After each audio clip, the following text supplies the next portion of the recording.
Hindi ako ang babaeng hinihintay ninyo. Mahigpit na sabi ni Liana Reyes habang yakap sa dibdib ang isang malaking palumpo ng puting lirio at pulang rosas.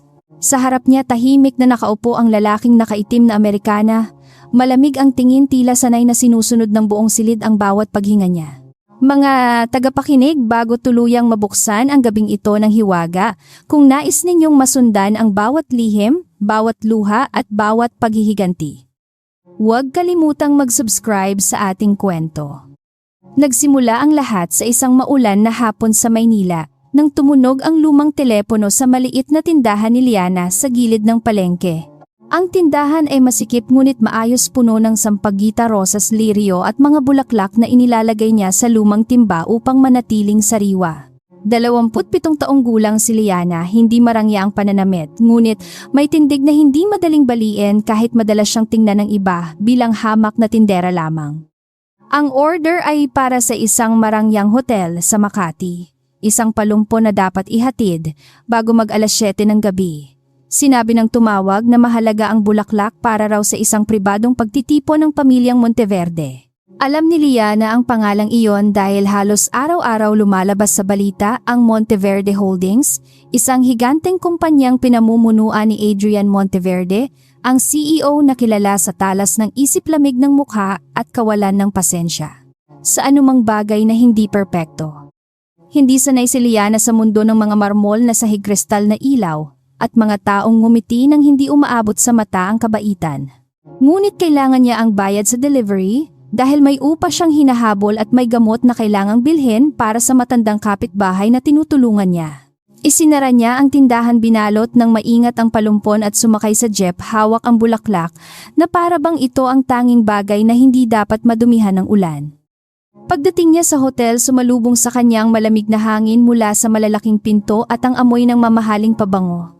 Basang-basa ang laylayan ng kanyang damit, ngunit hindi niya pinansin iyon. Lumapit siya sa reception at sinabi ang pangalan ng taong tumawag.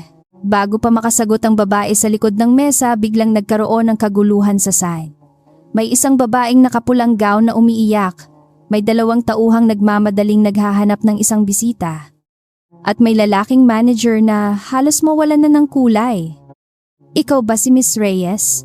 tanong ng manager, mabilis at kinakabahan. Tumango si Liana dahil iyon naman talaga ang apelyido niya. Hindi na siya pinakinggan nang sabihin niyang tagahatid lamang siya ng bulaklak. Hinawakan ng manager ang kanyang braso, hindi marahas, ngunit desperado, at hinila siya patungo sa elevator. Sinubukan niyang magpaliwanag, ngunit natakpan ng tunog ng telepono, bulungan ng mga tauhan, at pintong nagsara ang kanyang boses. Sa loob ng elevator, sinabi ng manager na huli na ang lahat at naghihintay na ang pamilya. Lalong kumunot ang noo ni Liana. Ang alam niya, ihahatid lang niya ang bulaklak, pipirmahan ang resibo at uuwi bago tuluyang lumakas ang ulan. Ngunit nang bumukas ang pinto sa pinakamataas na palapag, nakita niya ang pasilyong may pulang alpombra, mga bantay sa magkabilang dulo at isang tahimik na bigat sa hangin na tila may hatol na nakabitin sa bawat ilaw. Dinala siya sa isang malawak na silid na may mahabang mesa, mga kandila at tanawing kumikislap sa likod ng salaming bintana. Sa isang dulo nakaupo si Adrian Monteverde, matangkad, tuwid ang balikat at may mukha ng lalaking hindi humihingi ng paumanhin sa sinuman. Sa tabi niya ay isang matandang babae na may marangal na tindig, pilak ang buhok at mata na mapanuri ngunit hindi malupit. Siya si Celestina Monteverde, ina ni Adrian at haligi ng pamilya. Huminto ang lahat nang makita si Liana. Ang isang babaeng may perla sa leeg ay nagtaas ng kilay habang ang isang lalaking abogado, ang anyo, ay nagbulungan sa katabi. Napansin agad ni Liana na hindi siya bagay sa silid na iyon. Ang kanyang sapatos ay basa, ang buhok niya ay bahagyang magulo, at ang kamay niya ay may maliliit na gasgas mula sa tinik ng rosas. Ngunit hindi niya ibinaba ang tingin. Sanay siyang maliitin, ngunit hindi siya sanay yumuko sa kasinungalingan. "Ito ba ang pinadala ninyo sa akin?" "Mama," malamig na tanong ni Adrian, hindi man lang itinago ang paghamak. Isang babaeng may bitbit na bulaklak at kwento ng kawalan. Ang kanyang tinig ay mababa, ngunit sapat upang manahimik ang buong silid. Alam ni Liana na dapat siyang matakot, ngunit mas nangibabaw ang pagkainis. Hindi niya kilala ang lalaking ito, ngunit agad nitong hinusgahan ang kanyang pagkatao dahil lamang sa kanyang anyo at kalagayan. Hindi ako pinadala ng kahit sino, tugon ni Liana malinaw at kalmado. May order ng bulaklak sa pangalan ng Monteverde.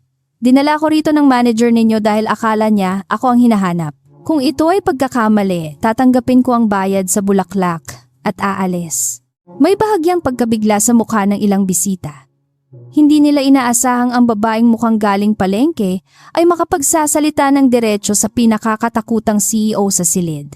Bahagyang sumandal si Adrian sa upuan, tila mas nainis dahil hindi Ilang buwan nang ipinipilit na Celestina na kailangan niyang pumili ng mapapangasawa, hindi dahil sa negosyo lamang, kundi dahil naniniwala itong naging bato na ang puso ng anak.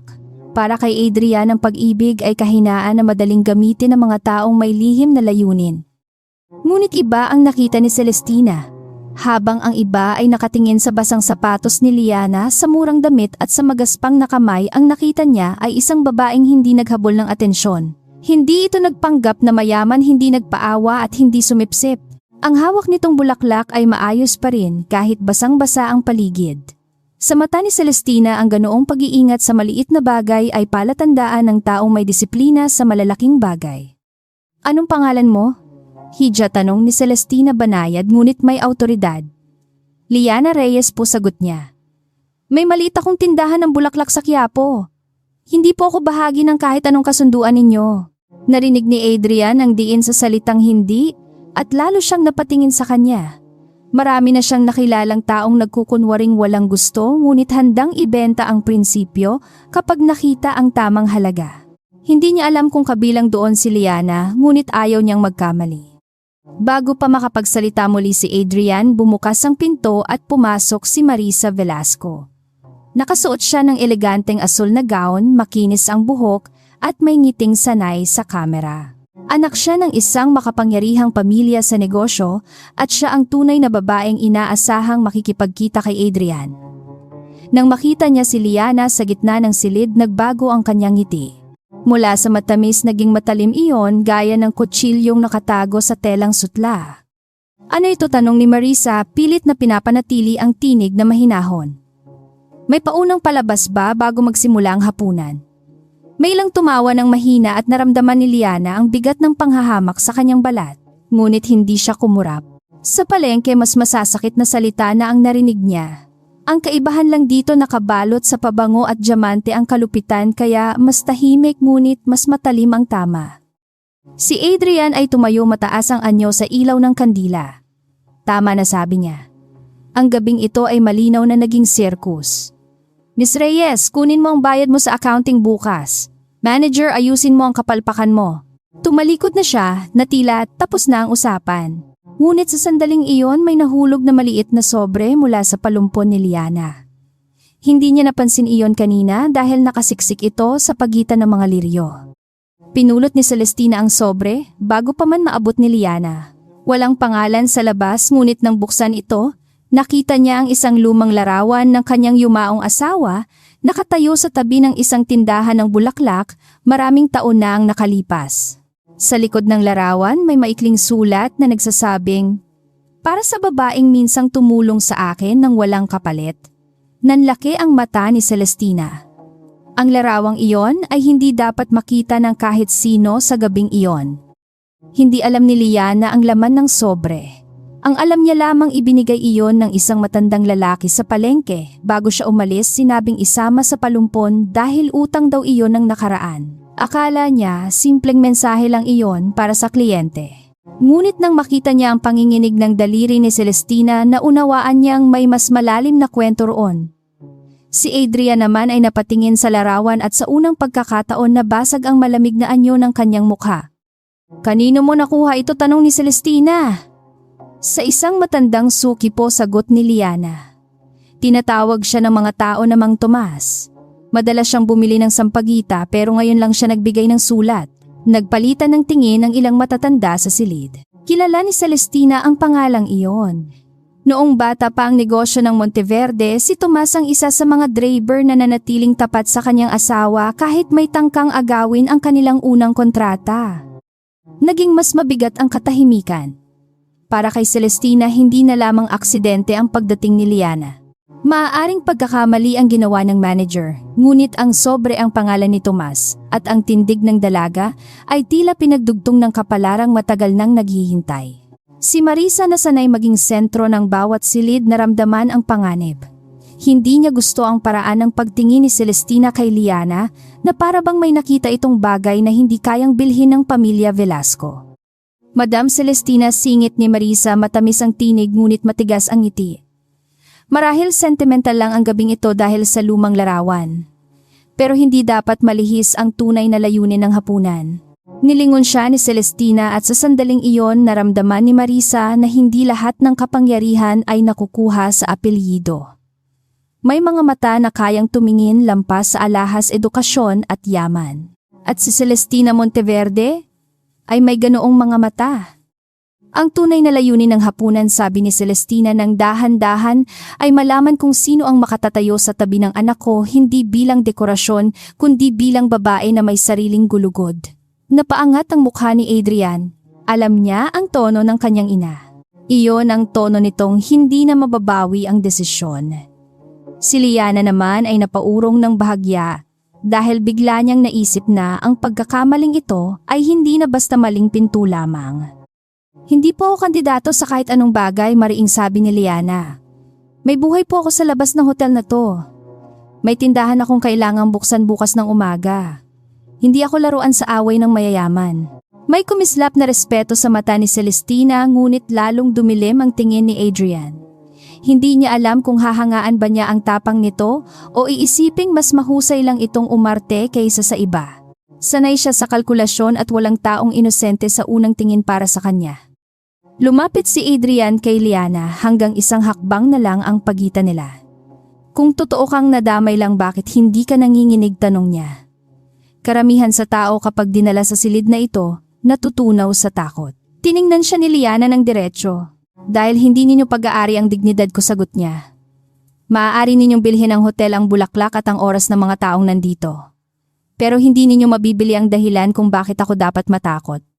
Ang sagot na iyon ay tumama sa silid na parang basag na kristal. May ilang napabaling ng tingin, may ilang napangiti ng palihim, at si Marisa ay halos hindi makahinga sa galit. Si Adrian sa kabila ng inis ay hindi agad nakahanap ng tugon. Matagal na siyang hindi sinasagot ng ganoon. Kadalasan ng mga tao ay yumuyuko, umiiwas o nagpapalusot. Ngunit si Liana ay nakatayo roon, basa ang laylayan. Hawak ang bulaklak at mas marangal pa kaysa sa ilang taong may singsing na milyon ang halaga.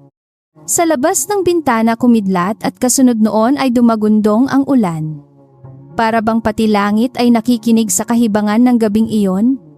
Lumapit si Celestina sa gitna ng silid, hawak pa rin ang lumang larawan. Liana Reyes, sabi niya, hindi ko alam kung dinala ka rito ng pagkakamali ng alaala o ng Diyos. Ngunit sapat na ang nakita ko ngayong gabi. Napahigpit ang hawak ni Liana sa palumpon. Pakiramdam niya ay may pintong bumubukas sa harap niya. Ngunit hindi niya alam kung iyon ay daan o bitag. Mama, babala ni Adrian, mababa ang tinig. Huwag mong gawin ito. Ngunit hindi umatras si Celestina. Sa buong buhay niya, marami na siyang napakinggang lalaki na nagsabing huwag. Ang asawa niya bago mamatay ay minsang nagsabi sa kanya na ang tunay na lakas ng isang pamilya ay hindi nakikita sa yaman, kundi sa taong pipiliin itong pagkatiwalaan kapag delikado ang lahat. Ngayon sa harap niya, may isang babaeng hindi humihingi ng pabor ngunit malinaw ang puso. Sa lahat ng babaeng ipinakilala sa akin para sa anak ko, pahayag ni Celestina, sapat ang lakas ng tinig upang marinig ng bawat sulok, ikaw ang unang hindi nagtangkang ibenta ang sarili sa apelyido namin. Napasinghap ang ilang bisita. Nanlaki ang mata ni Marisa. Si Adrian ay tumigas na parang marmol. Si Liana naman ay hindi makapagsalita dahil ang bawat salita ng matandang babae ay tila nagtutulak sa kanya sa gitna ng apoy na hindi niya hiniling. Hindi po ninyo ako kilala, sabi ni Liana, halos pabulong ngunit matatag pa rin. Kaya nga nais kitang kilalanin, sagot ni Celestina. Pagkatapos ay hinarap niya ang buong silid, lalo na si Marisa na namumutla sa hiya at galit. Mula ngayong gabi, ititigil ko ang lahat ng usapang kasunduan kay Miss Velasco. Kung may babaeng nais kong makita sa tabi ng anak ko, hindi iyon ang pinakamayamang babae sa mesa. Siya ang babaeng may lakas na magsabi ng totoo kahit walang kakampi. Tila tumigil ang oras. Narinig ni Liana ang sarili niyang paghinga, ang tiklop ng mantel sa mesa, ang mahinang lagitik ng kandila. Hindi siya makapaniwala sa nangyayari. Pumasok siya sa hotel bilang tagahatid ng bulaklak at ngayon sa harap ng mga taong hindi niya kilala, pinipili siya ng ina ng isang CEO bilang posibleng manugang. Ang buong sitwasyon ay katawa-tawa kung hindi lamang ito nakakatakot. Alam niyang sa mundo ng mayayaman, ang pagpili ay maaaring maging formal na imbitasyon sa digmaan. Si Marisa ang unang nakabawi. Hindi ninyo maaaring seryosohin ito, sabi niya. Nanginginig ang tinig sa pinigil na galit. Isang tindera ng bulaklak. Isang babaeng hindi natin alam ang pinanggalingan. Lumingon si Liana sa kanya. Hindi niya balak makipag-away ngunit ayaw din niyang hayaang yurakan ng kanyang pagkatao. Alam ko ang pinanggalingan ko, sabi niya. At wala akong ikinahihiya roon. Ang hindi ko alam ay kung bakit may mga taong kailangang manghamak para lang maramdamang mataas sila. Namula si Marisa ngunit bago siya makasagot itinaas ni Adrian ang kamay. Tama na. Ang utos niya ay pumutol sa tensyon ngunit hindi nito pinawi ang apoy. Tiningnan niya ang kanyang ina pagkatapos si Liana. Sa isip niya, isang problema ang dalagang ito. Hindi dahil mahirap ito kundi dahil hindi madaling basahin. At sa mundong ginagalawan niya ang taong hindi mabasa ay maaaring maging panganib. Ngunit sa kabila ng lahat, may bahagi ng isip niyang hindi mapigilang balikan ang sagot nito tungkol sa dignidad.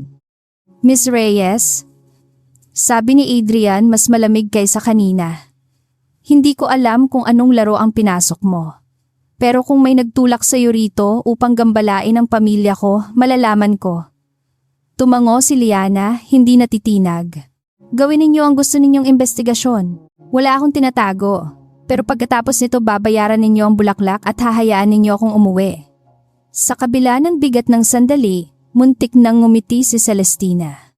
Ang dalagang ito ay humihingi pa rin ng bayad sa bulaklak sa gitna ng kaguluhan. Dahan-dahang lumapit si Celestina kay Liana at kinuha ang palumpon. Inamoy niya ang mga liryo, pagkatapos ay inilagay ang lumang larawan sa tabi nito. Hindi ka uuwi bilang bilanggo, sabi niya.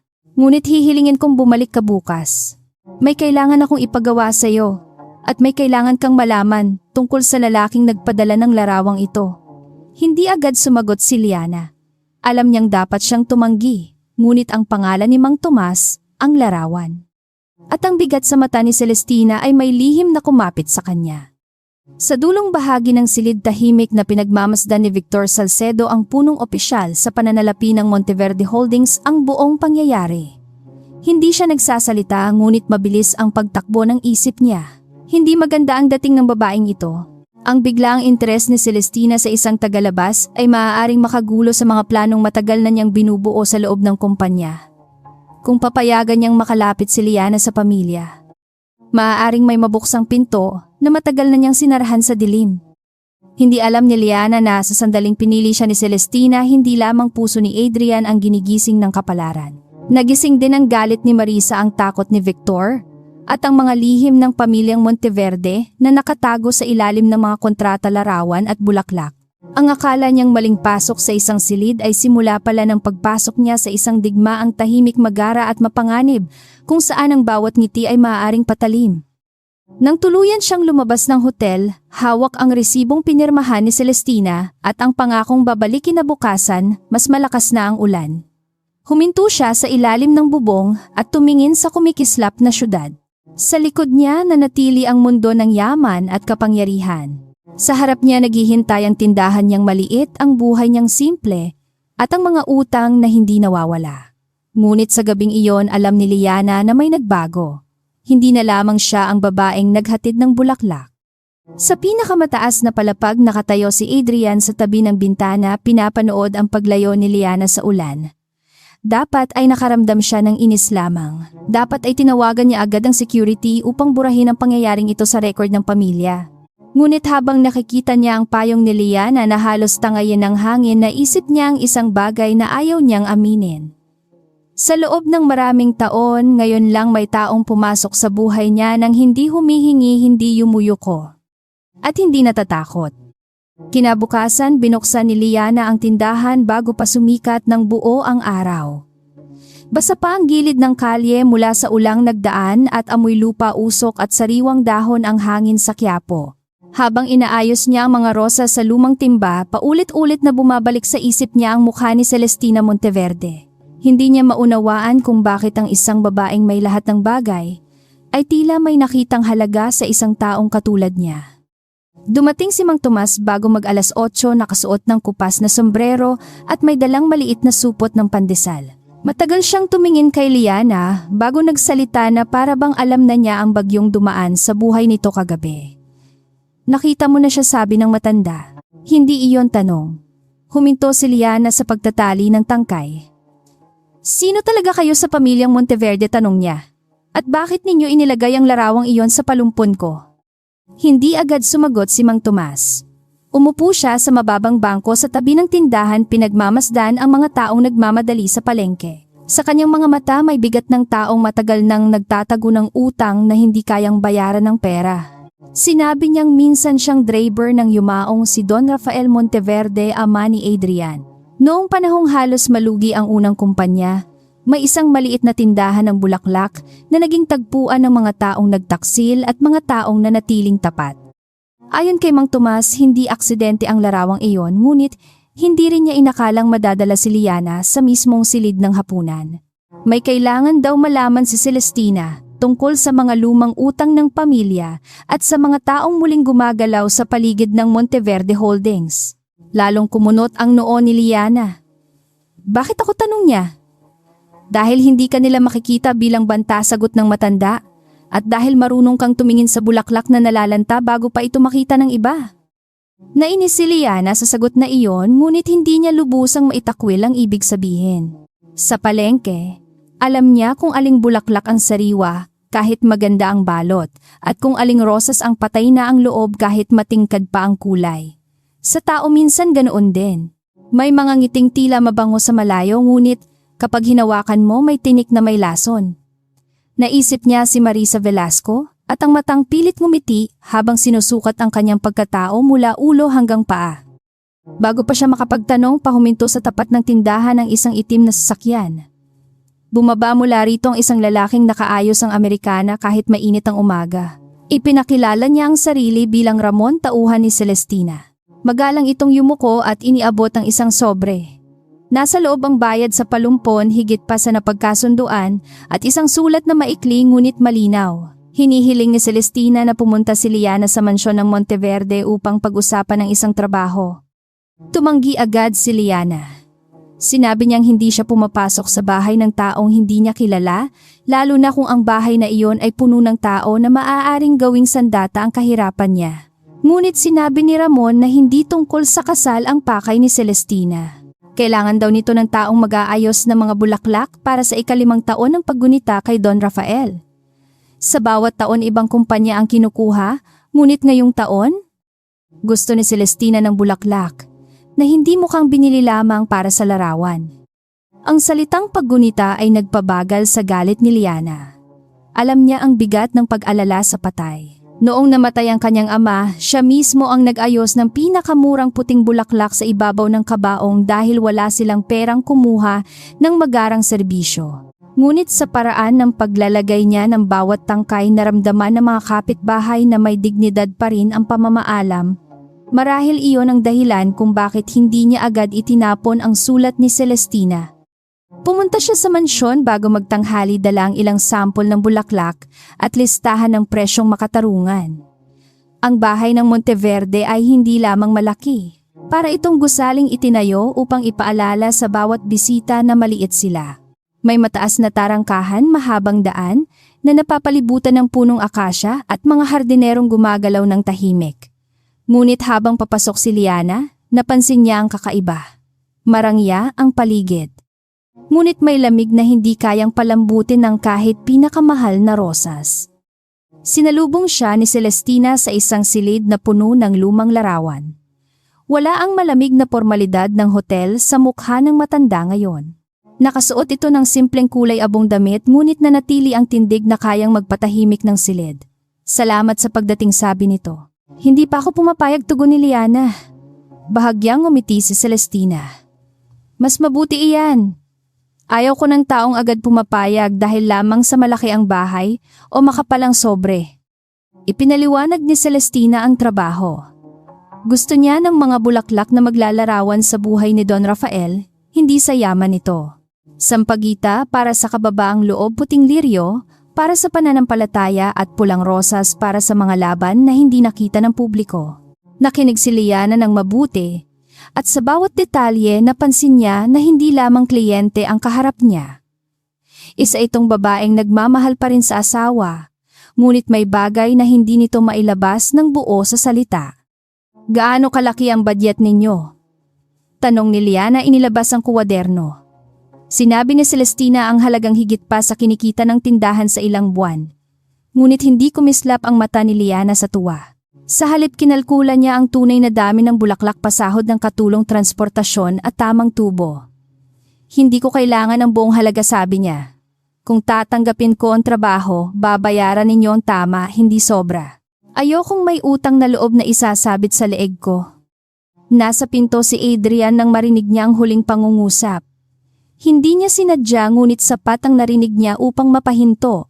May hawak siyang mga papeles mula sa opisina at halatang hindi niya inaasahang naroon si Liana. Nakakatuwa, sabi niya, malamig ang tinig. May mga taong tumatanggi sa sobra upang mas magmukhang malinis. Hindi tumingin agad si Liana sa kanya. Isinulat muna niya ang huling numero sa kuwaderno bago humarap. Natila hindi siya naputol ng isang lalaking sanay mang istorbo. May mga taong nagbibigay ng sobra para isipin nilang nabili na nila ang katahimikan ng iba, sagot ni Liana.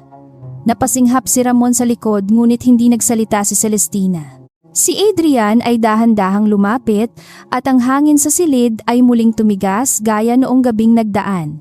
Sa bahay na ito hindi ka basta tagapag-ayos ng bulaklak, sabi niya. Anumang hawakan mo, anumang marinig mo, maaring maging usapin ng pamilya at negosyo. Kaya bago ka tumanggap, kailangan kong malaman kung sino ka talaga. Inilapag ni Liana ang kuwaderno sa mesa. Ako si Liana Reyes. May tindahan ako sa Quiapo. May utang ako sa renta, may mga suking matagal ko nang kilala at may mga kamay na sanay magasgasan sa tinik. Iyan ang totoo. Kung gusto ninyo ng mas marumi, kayo na ang gumawa. May kumislap na anino sa mata ni Adrian, hindi galit lamang kundi pagkagulat. Hindi siya sanay sa taong naglalatag ng kahinaan nang hindi ginagamit ang mga iyon para humingi ng awa. Pinagmasdan siya ni Adrian, sinusubukang makita kung saan nakatago ang pakana.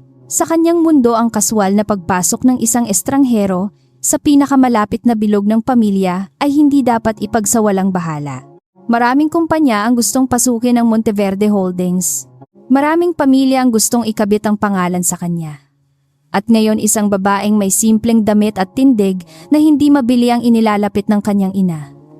Ang problema, habang naghahanap siya ng kasinungalingan, wala siyang makitang malinaw na bitak. Nagpasya si Celestina na hayaang magsalpukan ng dalawa. May mga katotohanang lumalabas lamang kapag nagkikiskisan ng bakal. Inutusan niya si Ramon na ihatid si Liana sa lumang hardin upang makita ang lugar ng seremonya. Sumunod si Liana, dala ang kuwaderno, habang si Adrian ay naglakad sa likod nila. Hindi siya inanyayahan ngunit malinaw na wala siyang balak hayaan ng dalaga na gumala sa ari-arian ng walang bantay. Sa bawat hakbang, naramdaman ni Liana ang tingin nitong parang imbestigasyon. Ang hardin ay nasa likod ng mansyon, malawak, ngunit tahimik, may lumang gazebo sa gitna at marmol na upuang nababalutan ng lumot. Doon raw madalas umupo si Don Rafael noong nabubuhay pa. Tiningnan ni Liana ang direksyon ng araw, ang hangin, ang kahalumigmigan at ang lilim ng mga puno. Hindi siya basta pumili ng bulaklak dahil maganda sa mata. Alam niya kung alin ang tatagal sa init, alin ang malalanta bago matapos ang dasal, at alin ang mag-iiwan ng amoy na masakit sa ulo ng matatanda. Napansin ni Adrian ang paraan ng pagsusuri niya. Walang arte, walang pagnanais magpahanga, ngunit eksakto ang bawat tanong. Ilang metro ang layo ng mesa sa araw. Ilang oras bago magsimula ang seremonya. Ilan ang bisitang matatanda.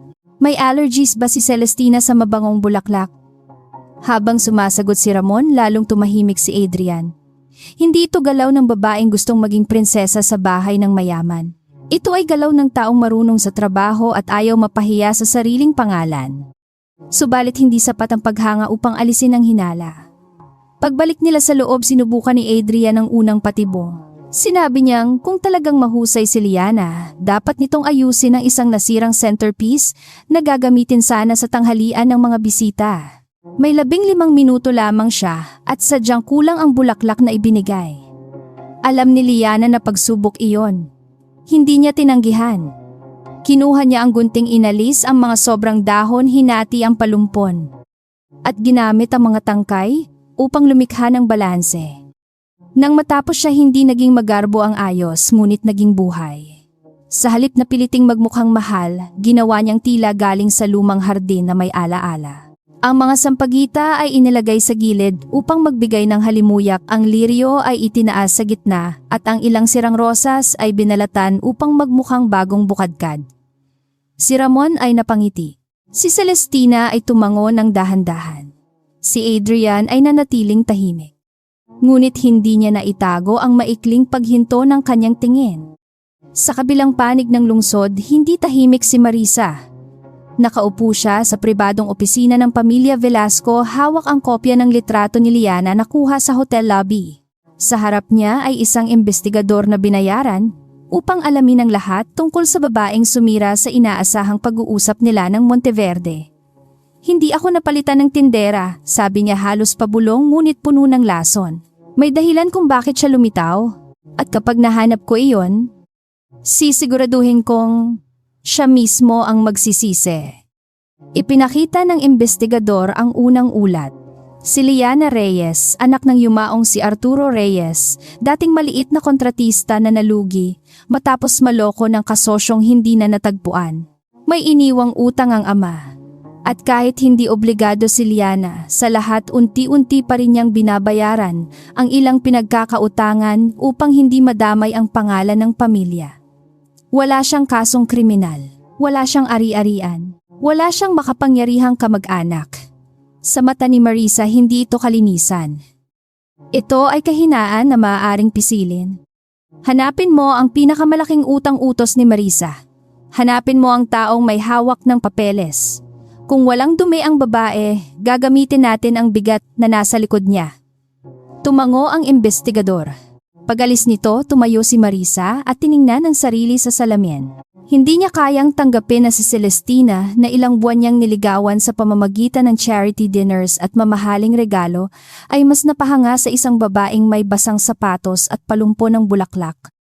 Samantala sa mansyon, tinanggap ni Liana ang trabaho sa isang kondisyon. Hindi siya titira sa mansyon, hindi siya tatanggap ng damit, alahas o anumang bagay na walang kaugnayan sa serbisyo at babayaran lamang siya ayon sa kasunduang nakasulat. Si Celestina ay pumayag ngunit si Adrian ay sumingit. Magkakaroon ka ng access sa ilang bahagi ng bahay, sabi niya. Kaya pipirma ka ng kasunduan sa pagiging lihim. Kinuha ni Liana ang dokumento, binasa mula simula hanggang dulo. At may ilang linyang pinabago bago pumirma. Natahimik si Adrian sa ikalawang pagkakataon. Maraming taong may diploma ang pumipirma ng dokumentong hindi binabasa kapag kaharap ang kapangyarihan. Ngunit binasa ni Liana ang bawat talata, tinanong ang saklaw ng pananagutan at pinatanggal ang bahaging maaaring gamitin laban sa kanya kahit wala siyang kasalanan. Sino ang nagturo sa iyo niyan, tanong ni Adrian. Ang buhay, sagot ni Liana. Kapag mahirap ka, isang maling pirma lang pwede kang mawala sa sariling kwento. Nang pauwi na siya, sinalubong siya ni Celestina sa pasilyo at iniabot ang maliit na kahon. Sa loob ay hindi alahas, kundi isang lumang gunting na gamit noon ng asawa niya sa hardin. Gamitin mo sa seremonya, sabi ng matanda. Kung ayaw mo, maiiwan mo rito. Kinuha ni Liana ang gunting ng may pag-iingat. May bigat ang bagay na iyon, hindi dahil sa presyo kundi dahil sa alaala. Ibabalik ko po pagkatapos, sabi niya. Tumango si Celestina ngunit sa loob niya. Alam niyang may sinulid nang nagsimulang magdugtong. Pagbalik ni Liana sa tindahan, naghihintay sa kanya ang isang lalaking hindi niya kilala. May suot itong puting polo at may dalang sobre. Sinabi nitong kinakatawan niya ang isang nagpapautang na matagal nang humahabol sa pangalan ng ama niya. Bigla raw nabili ng bagong kliyente ang utang at kailangang magbayad si Liana sa loob ng 7 araw. Kung hindi kukunin ang tindahan at ang natitirang kagamitan, hindi na kailangan sabihin ng lalaki kung sino ang nasa likod. Naamoy ni Liana ang unang usok ng apoy. Hindi siya umiyak. Isinara niya ang tindahan nang maaga binilang ang laman ng kaha at inilabas ang lumang folder ng utang ng ama. Doon niya nakita ang ilang papel na dati ay hindi niya napansin. May pangalan ng kumpanyang minsang kinasangkutan ni Arturo Reyes at sa ibabang bahagi ng isang kontrata may maliit na tatak na pamilyar, Monteverde Supply Division. Nanlamig ang kanyang daliri. Ang buhay niya at ang pamilyang Monteverde ay maaaring matagal nang magkaugnay bago pa siya nahila sa maling buwis Semmat.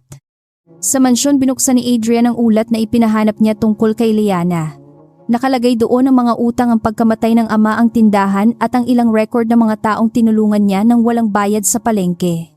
Wala itong bakas ng panlilinlang, ngunit mayroon itong isang lumang kontratang konektado sa dating sangay ng kanilang kumpanya.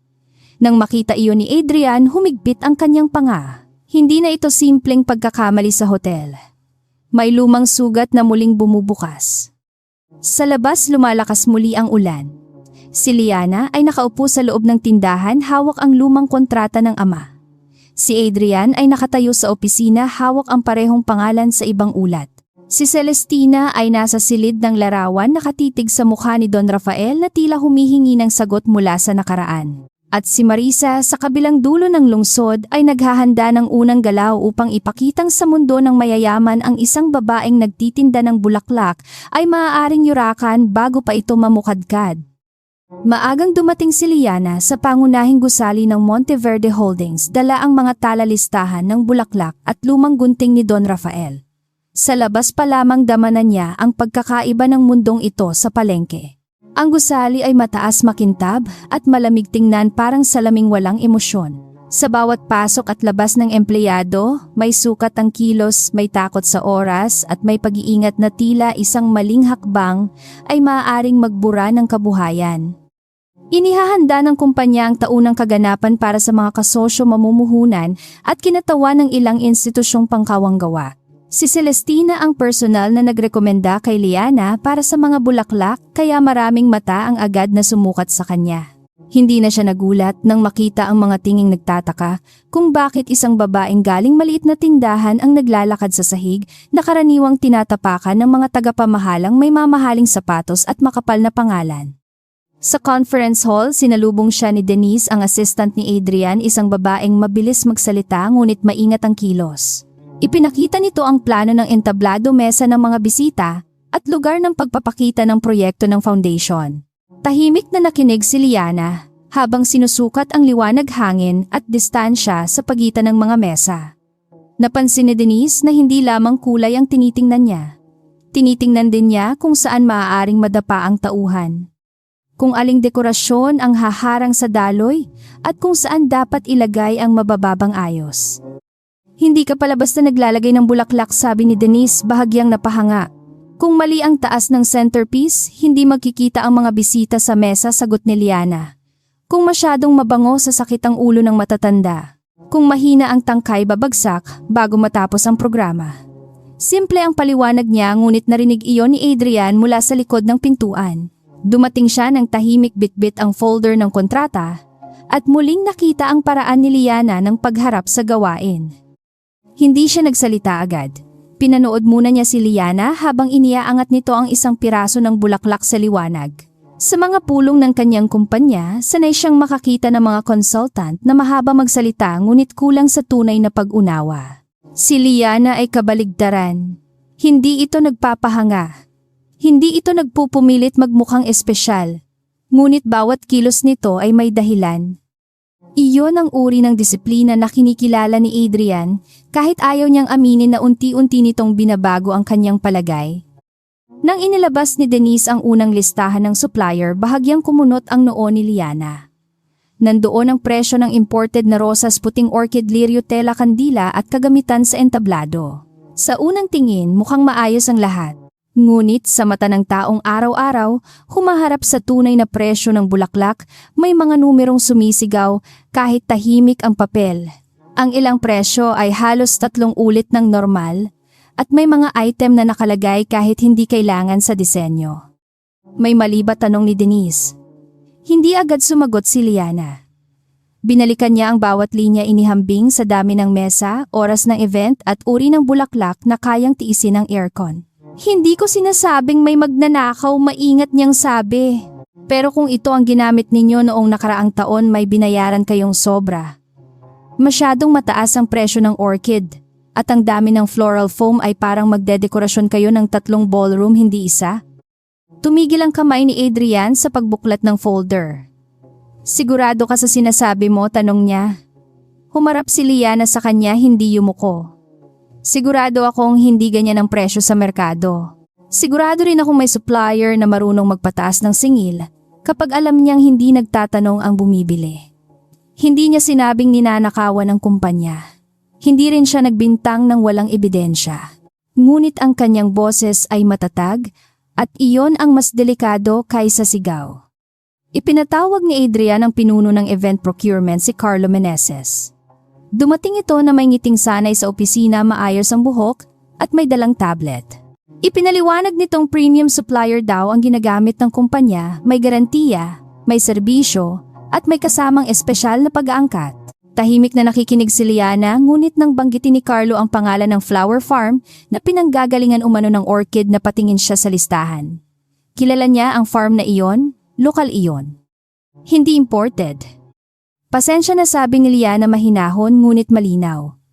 Ang San Isidro Bloom Farm ay nasa Laguna. Hindi po iyan imported.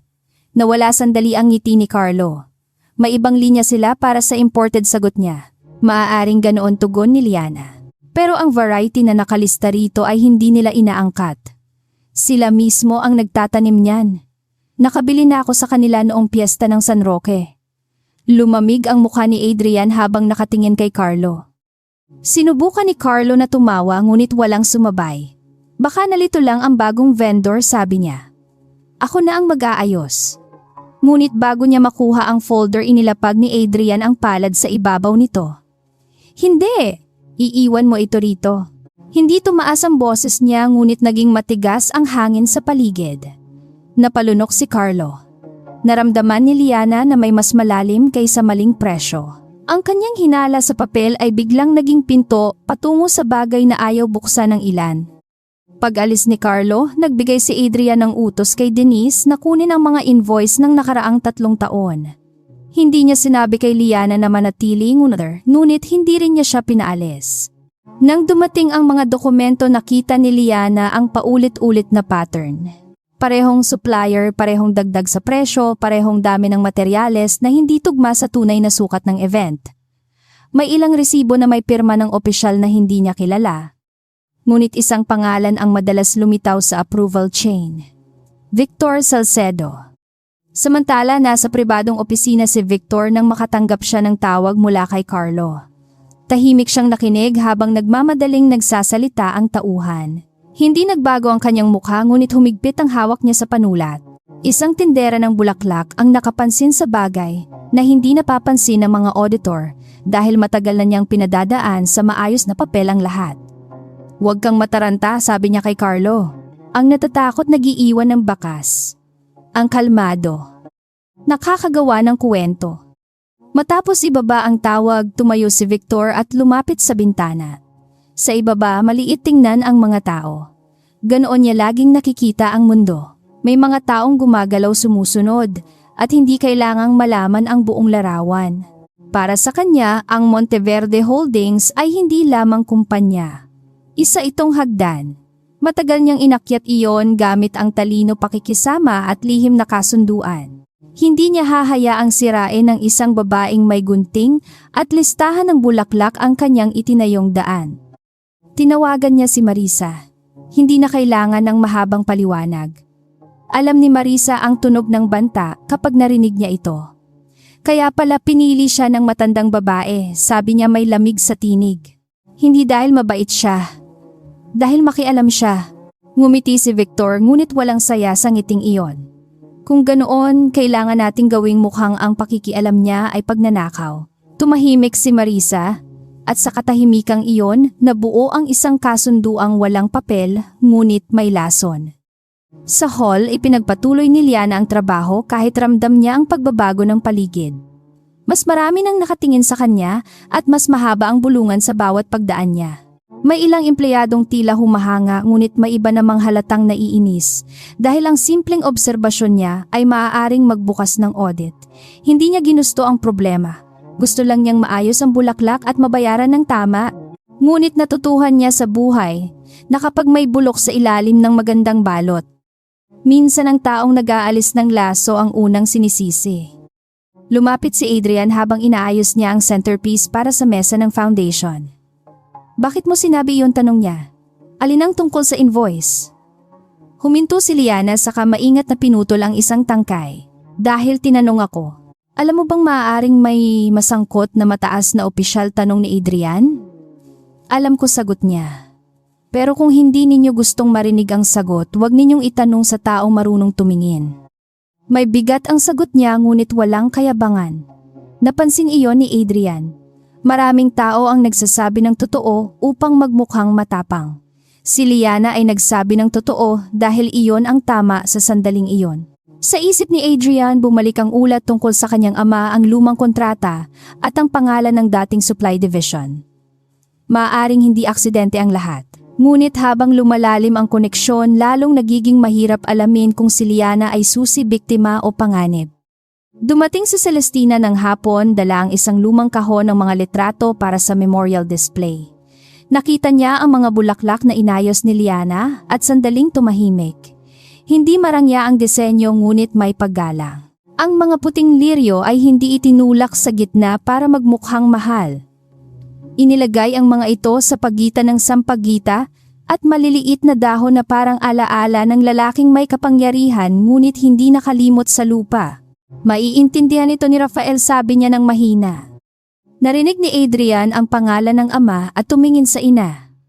Matagal na niyang iniiwasan ang usapan tungkol kay Don Rafael dahil bawat alaala ay may kasamang tanong. Bakit may mga kontratang nawala bago ito namatay? Bakit may ilang lumang empleyado ang biglang umalis?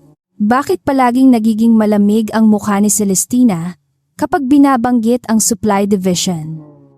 Ngayon ang isang tagapag-ayos ng bulaklak ay aksidenteng humawak sa sinulid na iyon. At kapag hinila pa, maaring mabuksan ang bagay na matagal nang tinakpan. Sa pagtatapos ng araw, may iniabot si Denise kay Liana na temporary access card para sa susunod na 2 linggo. Nakalagay doon ang pangalan niya ngunit mali ang departamento. Vendor support. Hindi iyon problema sa unang tingin ngunit napansin ni Liana na mas malawak ang access kaysa sa kailangan niya. Hindi ko kailangan ito, sabi niya. Sino ang nag-authorize? Tinignan ni Denise ang system at natigilan. Nakalog ito sa office ni Sir Victor, sagot niya. Sa sandaling iyon, nagkatinginan sila ni Adrian. Isauli mo sa akin ang card, sabi ni Adrian. Ngunit bago pa makagalaw si Liana, may 2 security officer na lumapit mula sa pasilyo. Magalang ang tono nila ngunit malinaw ang pakay.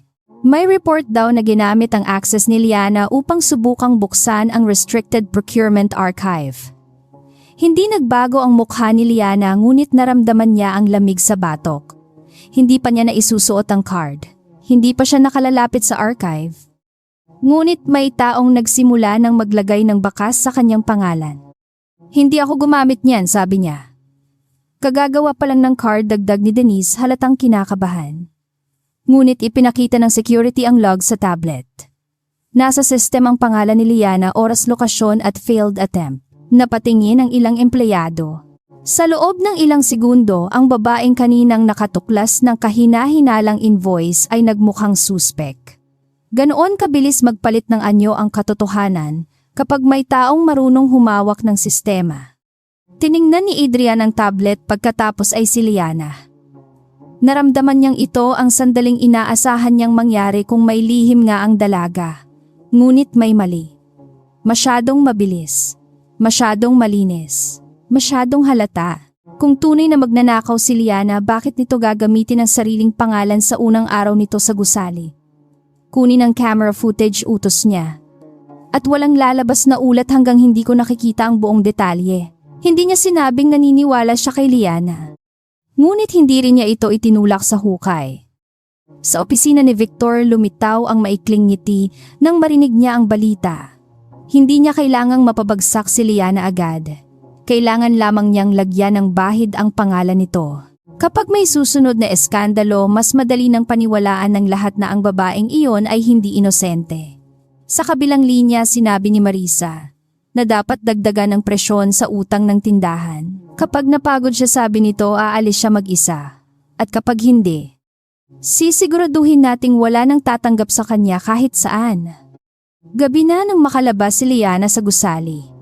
Hindi siya pinigil ngunit alam niyang nagbago na ang tingin ng ilan. Sa hagdan sa labas, inabutan siya ni Adrian. Sandali silang tumayo sa pagitan ng liwanag ng lobby at dilim ng kalsada. May gustong magpalabas na nagnanakaw ka ng impormasyon, sabi niya. Alam ko, sagot ni Liana. At may gusto ring takutin ako gamit ang utang ng ama ko. Tumingin si Adrian sa kanya. Bakit hindi mo sinabi iyon kanina? Dahil hindi ako pumunta rito para ipasa sa inyo ang bigat ng buhay ko, sagot ni Liana. At dahil hindi ko pa alam kung ang pamilya ninyo ba ang dahilan kung bakit nagsimula ang bigat na iyon. Tumama ang salita kay Adrian nang mas malalim kaysa inaasahan niya. Sa unang pagkakataon, hindi siya nakasagot agad. Sa pagitan nila naroon ang pangalan ng Monteverde, hindi bilang proteksyon kundi bilang posibleng sugat. At sa mata ni Liana, hindi niya nakita ang puot lamang. Nakita niya ang paghahanap ng katarungan. Bago siya umalis, inilabas ni Liana ang kopya ng lumang kontrata ng ama at iniabot kay Adrian. Hindi ko sinasabing may kasalanan ka, sabi niya. Pero kung gusto mong malaman kung bakit ako biglang napunta sa mundo ninyo, baka magsimula ka rito. Kinuha ni Adrian ang papel. Ang tatak ng lumang supply division ay naroon kasama ang pirma ng taong matagal na niyang hindi nakikita sa kahit anong opisyal na dokumento. Victor Salcedo, mas bata pa noon ngunit malinaw ang pangalan. Nang makalayo si Liana, nanatili si Adrian sa hagdan hawak ang kontrata. Ang lungsod ay maingay, ngunit sa loob ng kanyang isip, iisa lang ang tunog. Isang lumang pintuan ang bumubukas. Ang babaeng una niyang inakalang pakana ay maaaring biktima ng parehong sistemang pinoprotektahan niya. At kung totoo iyon, hindi lang pangalan ni Liana ang nakataya. Pati ang pangalan ng ama niya ang alaala ng pamilya. At ang buong pundasyon ng Monteverde Holdings ay maaaring nakatayo sa ibabaw ng kasinungalingan. Dumating ang gabi ng Vuhoy Tutien na tila buong lungsod ay hinugasan upang lumiwanag para sa mga Monteverde. Sa labas ng malaking ballroom, sunod-sunod ang mamahaling sasakyan, kamera at mga bisitang nakasuot ng kasuotang mas makintab pa kaysa ilaw sa kisame. Sa loob, nakatayo si Liana sa gilid ng entablado, suot ang simpleng damit na ipinatahi niya mula sa sariling ipon. Hawak ang gunting ni Don Rafael habang tinitiyak na walang bulaklak ang nalalanta bago magsimula ang programa. Hindi siya dapat maging sentro ng gabing iyon. Ang tungkulin niya ay tiyaking ang bawat mesa ay may maayos na ayos ng sampagita, lirio at rosas, at ang memorial corner ni Don Rafael ay may katahimikang karapat-dapat sa isang taong pumanaw na. Ngunit kahit anong gawin niyang umiwas, ramdam niya ang mga matang sumusunod sa kanya. May ilan na tila humahanga sa disenyo. Mas marami ang nagtataka kung paano nakapasok sa ganitong gabi ang babaeng ilang araw lang nakaraan ay tindera sa palengke. Si Celestina ay dumating na suot ang itim na gown at ang lumang kuwintas na minsang ibinigay ni Don Rafael sa kanilang ika-20 anibersaryo. Hindi iyon ang pinakamahal niyang alahas, ngunit iyon ang pinakamahalaga. Isang hilera ng perlas na may maliit na brilyanteng nakatago, sa gitna, simple sa malayo ngunit napakakinis kapag tinamaan ng ilaw. Nang makita iyon ni Liana, naunawaan niya kung bakit mabigat ang hangin sa paligid ng matanda. Hindi lang charity ang gabing iyon. Isa rin itong pag-alala. Lumapit si Celestina sa memorial corner at hinawakan ang isang puting lirio. Tama ang pagkakapili mo, sabi niya kay Liana. Hindi niya gusto ang sobrang dekorasyon. Sumagot si Liana ng mababa ang boses. Ang mga taong totoong minamahal hindi kailangan palibutan ng ingay para maalala. Sandaling tumahimik si Celestina. Sa sinabi ng dalaga, may bagay na tumama sa kanyang puso. Mula sa malayo nakita iyon ni Adrian. At hindi niya maipaliwanag, kung bakit ang simpleng pag-uusap na iyon ay nagdulot sa kanya ng kakaibang kapayapaan. Ngunit ang kapayapaang iyon ay hindi para sa lahat. Si Marisa Velasco ay nakatayo malapit sa champagne table, suot ang pilak na gown at ngiting ginawa para sa kamera. Sa tabi niya si Victor Salcedo, tahimik na tila isang magalang na opisyal lamang. Walang makapagsasabing kanina pa sila nagpapalitan ng maikling tingin at walang makapapansin na may 2 tauhan sa ballroom na hindi kabilang sa orihinal na listahan. Ang gabing ginawa para sa kabutihan ay ginawang entablado ng isang planong puno ng lason. Bago magsimula ang programa, nilapitan ni Marisa si Liana sa tabi ng service corridor. Maganda ang mga bulaklak, sabi niya, malambot ang tinig ngunit malamig ang mata. Bagay talaga sa iyo ang ganitong trabaho. Tahimik sa gilid, walang sariling mesa, walang dapat asahan. Hindi tumigil si Liana sa pag-aayos ng mga tangkay. Salamat, sagot niya. Mas mabuti ng tahimik sa gilid kaysa maingay sa gitna pero walang laman ang sinasabi. Tumigas ang ngiti ni Marisa. Ngunit hindi siya agad nakasagot. Akala mo ba pinili ka ni Doña Celestina dahil espesyal ka bulong ni Marisa? Pinili ka niya dahil bago ka? Kapag nakita nila ang bigat ng pinanggalingan mo, ibabalik ka rin nila kung saan ka nararapat? Humarap si Liana sa kanya. Kung ang lugar ng tao ay sinusukat sa kabaitan, baka ikaw ang dapat kabahan. Mabilis na nagbago ang mukha ni Marisa, ngunit agad niya itong ibinalik sa anyong elegante. Sa loob niya ang galit ay hindi na apoy lamang. Isa na itong utos. Sa entablado nagsalita si Adrian tungkol sa bagong programa ng foundation para sa mga batang walang kakayahang mag-aral. Maayos ang kanyang pananalita, kontrolado ang bawat salita, ngunit habang nagpapalakpakan ng mga bisita, may bahagi ng isip niya ang nasa mga dokumentong nakita nila ni Liana. Ang pangalan ni Victor sa lumang kontrata, ang lumobong invoice at ang peking access attempt ay magkakadugtong na parang tinik sa ilalim ng magandang palumpon. Alam niyang may gumagalaw sa paligid nila, ngunit hindi pa niya alam kung saan ito tatama. Sa gitna ng programa, hiniling ng host na umakyat si Celestina upang buksan ang auction para sa charity. Tumayo ang matanda, ngunit bago siya makaabot sa hagdan ng entablado, napahawak siya sa leeg. Sa isang iglap, nawala ang kulay sa kanyang mukha. Ang kuwintas, mahina niyang sabi. Nawala ang kuwintas. Tumigil ang musika. Ang mga bisita ay nagbulungan. Si Adrian ay mabilis na lumapit sa ina habang si Marisa ay nagkunwaring nabigla ang kamay ay nakatakip sa bibig. Ngunit ang mata ay sumulyap kay Victor. Tinawag ang security, isinara ang mga pinto at pinakiusapan ng mga bisita na manatili. Ang ballroom na kanina ay puno ng ilaw at tawa ay naging silid ng paghihinala. Tiningnan ni Celestina ang sahig, ang upuan at ang daan mula Memorial Corner patungong entablado. Hindi siya madaling mataranta, ngunit ang kwintas na iyon ay bahagi ng kanyang buhay kasama si Rafael. Para sa kanya, hindi ito simpleng pagnanakaw. Para itong paglapastangan sa alaala ng isang taong hindi na kayang ipagtanggol ang sarili. Ilang minuto lang ang lumipas nang dumating ang isang kasambahay na nanginginig at may hawak na maliit na velvet pouch. Natagpuan daw ito sa preparation room ng mga bulaklak. Nang buksan ng security, naroon ang kwintas ni Celestina. Sumabog ang bulungan. Ang preparation room ay lugar ni Liana at ang pouch ay nakatago sa ilalim ng kahon ng mga liryo. Marisa ang unang huminga ng malalim na parabang nasaktan siya sa natuklasan. Hindi ko gustong mag-isip ng masama, sabi niya. Ngunit sapat ang lakas upang marinig ng lahat. Tumayo si Liana sa gitna ng mga tingin na biglang naging matalim. Hindi siya napasigaw, hindi siya umiyak. Tiningnan niya ang pouch, ang kahon ng liryo, at ang security guard na may hawak nito. Alam niyang ito ang sandaling ginawa para durugin siya. Sa mata ng mga bisita, madali ang kuwento. Mahirap na babae malapit sa alahas ng mayaman, may utang, may pagkakataon.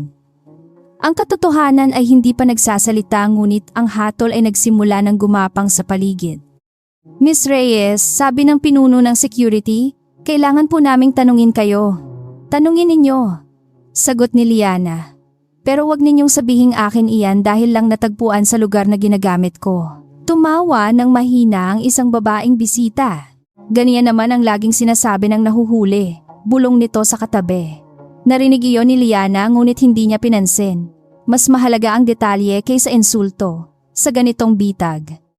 Ang unang taong nagagalit ng sobra ay kadalasang nagmumukhang mas may sala. Lumapit si Marisa, maputla ang mukha, ngunit maingat ang bawat hakbang. Liana, sana hindi totoo, sabi niya. Alam naming may pinagdaraanan kang problema sa pera. Iyon ang patalim na hinihintay ni Liana. Sa isang pangungusap, inilabas ni Marisa sa harap ng lahat ang utang ng kanyang pamilya. Ang mga mata sa ballroom ay lalong bumigat.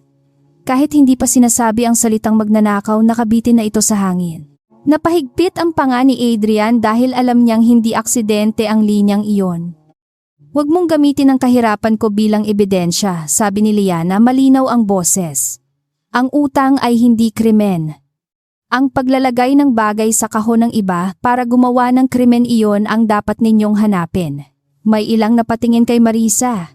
Sandaling kumislap ang galit sa mata nito, ngunit agad ding nawala. Kung inosente ka, bakit parang galit ka, tanong niya? Dahil ang inosente ay may karapatang magalit kapag ginagawang tanga ng taong sanay magsuot ng mamahaling mukha. Naputol ang bulungan nang magsalita si Adrian. Ilabas ang camera footage. Tumingin sa kanya ang pinuno ng security, halatang nag-aalangan. Sir, may bahagi po ng service corridor na nawalan ng feed ng 12 minuto. Lalong lumalim ang katahimikan. Si Liana ay hindi nagulat. Ang bitag na may nawawalang camera ay masyadong pamilyar kahit hindi siya sanay sa mundo ng corporate. Sa palengke man o ballroom, ang taong nagtatago ng kamay ay laging unang pumapatay ng ilaw. Tingnan ang ibang anggulo, utos ni Adrian. Lahat ng pinto, lahat ng hallway, lahat ng tauhan na pumasok at lumabas. Lumapit si Victor, may mahinahong mukha. Adrian, kailangan nating ingatan ang reputasyon ng pamilya. Baka mas mabuting dalhin muna sa pribadong silid si Miss Reyes. Ang mungkahi ay tila makatuwiran, ngunit narinig ni Liana ang tunay na layunin. Kapag nailabas siya sa ballroom bilang suspect, tapos na ang hatol. Kahit mapatunayan siyang inosente bukas, mananatili ang mantsa ngayong gabi. Hindi sabi ni Liana bago pa sumagot si Adrian. Dito ninyo ako tinuro. Dito rin ninyo maririnig ang sagot. May ilang bisita ang napaangat ng kilay. Hindi iyon gawin ng isang natatakot na magnanakaw. Lumapit siya sa mesa ng bulaklak at itinuro ang kahon ng liryo. Ang kahong ito ay hindi ko ginamit matapos mag-alas 7. Inilipat ko ang natitirang bulaklak sa malamig na storage dahil mabilis malanta ang liryo sa ilaw. Kung may naglagay dyan pagkatapos iyon ng oras na iyon. Tinanong siya ni Adrian kung paano niya matitiyak. Ipinakita ni Liana ang listahan ng maintenance ng bulaklak, may oras at pirma ng 2 florist helper na pansamantalang kinuha niya. Nandoon ang tala ng bawat kahong binuksan at isinara. Hindi iyon hinihingi ng event team, ngunit ginawa niya iyon dahil ayaw niyang may masayang o mawala. Si Denise na nakatayo sa gilid agad na kinumpirma na nakita niya ang listahan kanina. Unti-unting nagbago ang ingay sa silid. Mula hatol naging pagdududa. Ngunit hindi pa sapat iyon. May taong nagsabi bang nakita akong humawak sa kwintas, tanong ni Liana. Lumapit ang kasambahay na unang nakahanap ng pouch. Nanginginig ito at hindi makatingin ng diretsyo. Nakita ko po siyang malapit sa mesa ni Madam Celestina, sabi nito. Pinagmasdan ni Liana ang babae. Bata pa, takot, at halatang may iniingatang ibang bagay. Kailan, tanong ni Liana. Mga bago po magsimula ang auction. Mali sagot ni Liana. Nasa likod ako noon. Inaayos ang ilaw sa memorial corner kasama si Denise. Muling tumingin ang lahat kay Denise. Tumango ito. Totoo iyon. Tinawag ko siya dahil may nalaglag na frame. Napatigil ang kasambahay na mutla at napatingin sa direksyon ni Victor ng napakabilis. Sandaling-sandali lamang iyon, ngunit nakita ni Liana. Nakita rin ni Adrian. Hindi pa iyon ebidensyang sapat para akusahan si Victor, ngunit sapat iyon upang ipakitang may tali ang takot ng babae. Sa mundo ni Adrian, ang isang mabilis na sulyap ay minsan mas mahalaga kaysa mahabang salaysay. Bakit ka nagsinungaling, tanong ni Adrian sa kasambahay. Napaluha ito. May nagsabi lang po na sabihin ko iyon. Kailangan ko po ng trabaho. Lalong lumakas ang bulungan. Hindi pa nito binanggit ang pangalan, ngunit bumagsak na ang unang pader ng bitag. Si Marisa ay sumingit agad. Baka natakot lang siya. Hindi ibig sabihin may sabwatan. Tiningnan siya ni Liana. Tama. Hindi pa ibig sabihin. Pero kapag ang takot ay palaging tumitingin sa iisang direksyon, karaniwang may taong nakatayo roon. Ang mukha ni Victor ay nanatiling mahinahon ngunit sa loob niya nagbago ang plano. Hindi niya inaasahang magkakaroon ng listahan si Liana. Hindi niya inaasahang susuporta si Denise. At higit sa lahat, hindi niya inaasahang si Adrian mismo ang haharang sa mabilis na paglilibing sa issue. Kailangan niyang umatras, hindi dahil talo na siya, kundi dahil ang labis na pagtulak ay maaaring magpabukas ng mas malalaking pinto. Sa isip niya, hindi na sapat na ipahiya si Liana. Kailangan na itong alisin ng tuluyan. Dumating ang isa pang security officer na may hawak na tablet. May footage mula sa kitchen corridor. Malabo ang kuha ngunit makikita ang isang lalaking nakasuot ng staff uniform na pumasok sa preparation room dala ang maliit na pouch. Hindi kita ang mukha dahil nakayuko ngunit malinaw na hindi iyon si Liana. Hindi pa rin ito pinatutunayan kung sino ang utak ngunit pinabagsak nito ang akusasyon laban sa kanya. Sa unang pagkakataon sa gabing iyon, may ilang bisita ang yumuko. Nahihiyang salubungin ang kanyang tingin. Huminga ng malalim si Celestina at kinuha ang kuwintas mula sa security. Hindi niya ito agad isinuot. Sa halip lumapit siya kay Liana. Pinagdudahan ka nila sa bahay ko, sabi niya mababa ngunit malinaw ang tinig. At hindi kita agad na iligtas sa kahihiyan. Umiling si Liana. Hindi ninyo trabaho na iligtas ako sa bawat tingin. Ang mahalaga hindi ninyo pinigilan ang katotohanan. Ang sagot na iyon ay muling nagdulot ng katahimikan. Sapagkat walang bahid ng paawa ngunit may bigat ng dangal. Si Adrian ang humarap sa mga bisita. Ang programa ay magpapatuloy, sabi niya, ngunit bago iyon malinaw kong sasabihin na walang ebidensyang nag-uugnay kay Ms. Reyes sa pagnanakaw. Ang sinumang nagpalaganap ng kabaligtaran bago matapos ang investigasyon ay haharap sa legal na aksyon ng Monteverde Holdings. Hindi niya tinaasan ng boses ngunit walang nagkamaling isipin na babala lamang iyon. Sa sandaling iyon, hindi niya lang pinrotektahan ang reputasyon ng kumpanya. Pinrotektahan niya si Liana sa harap ng mundong handang lumamon sa kanya. Tumingin si Liana kay Adrian. Hindi pa iyon tiwala. Hindi pa iyon pag-ibig. Ngunit may maliit na pagbabagong hindi na niya maikakaila. Ang lalaking dating tumingin sa kanya na parang problema ay tumayo ngayon sa pagitan niya at ng maling hatol. Hindi niya nakalimutang ito rin ang tagapagmana ng pangalang maaaring konektado sa pagbagsak ng ama niya. Ngunit ang tao sa harap niya ay hindi ganap na larawan ng pangalang iyon. Sa unang pagkakataon, nakita niya ang pagitan ng lalaki at nang dinadala nitong apelido. Nagpatuloy ang vuhoy ngunit wala ng dating kinis ang gabi. Ang musika ay tumugtog, ang auction ay natuloy at ang mga ngiti ay bumalik sa mukha ng mga bisita. Ngunit sa ilalim ng bawat palakpak may naiwan na lamat. Si Marisa ay tumayo sa gilid, hawak ang baso ng champagne na halos mabasag sa higpit ng kanyang daliri. Hindi niya matanggap na ang babaeng dapat niyang ibaon ay mas lumabas pang malinis, mas matatag at mas pinansin ni Adrian kaysa dati. Lumapit sa kanya si Victor nang walang nakapansin. Hindi pa tapos bulong niya. Mas naging mahirap lang. Hindi lumingon si Marisa. Gusto ko siyang mawala sa buhay nila. Mawawala siya, sagot ni Victor. Pero hindi sa pamamagitan ng alahas. Gagamitin natin ang bagay na hindi niya kayang tiisin. Alam ni Marisa ang ibig niyang sabihin bago pa niya sabihin. Ang pamilya ni Liana, ang utang ng ama at ang mga taong mahal nito. Ang susunod na sugat ay hindi na para sa pangalan lamang. Para na iyon sa puso.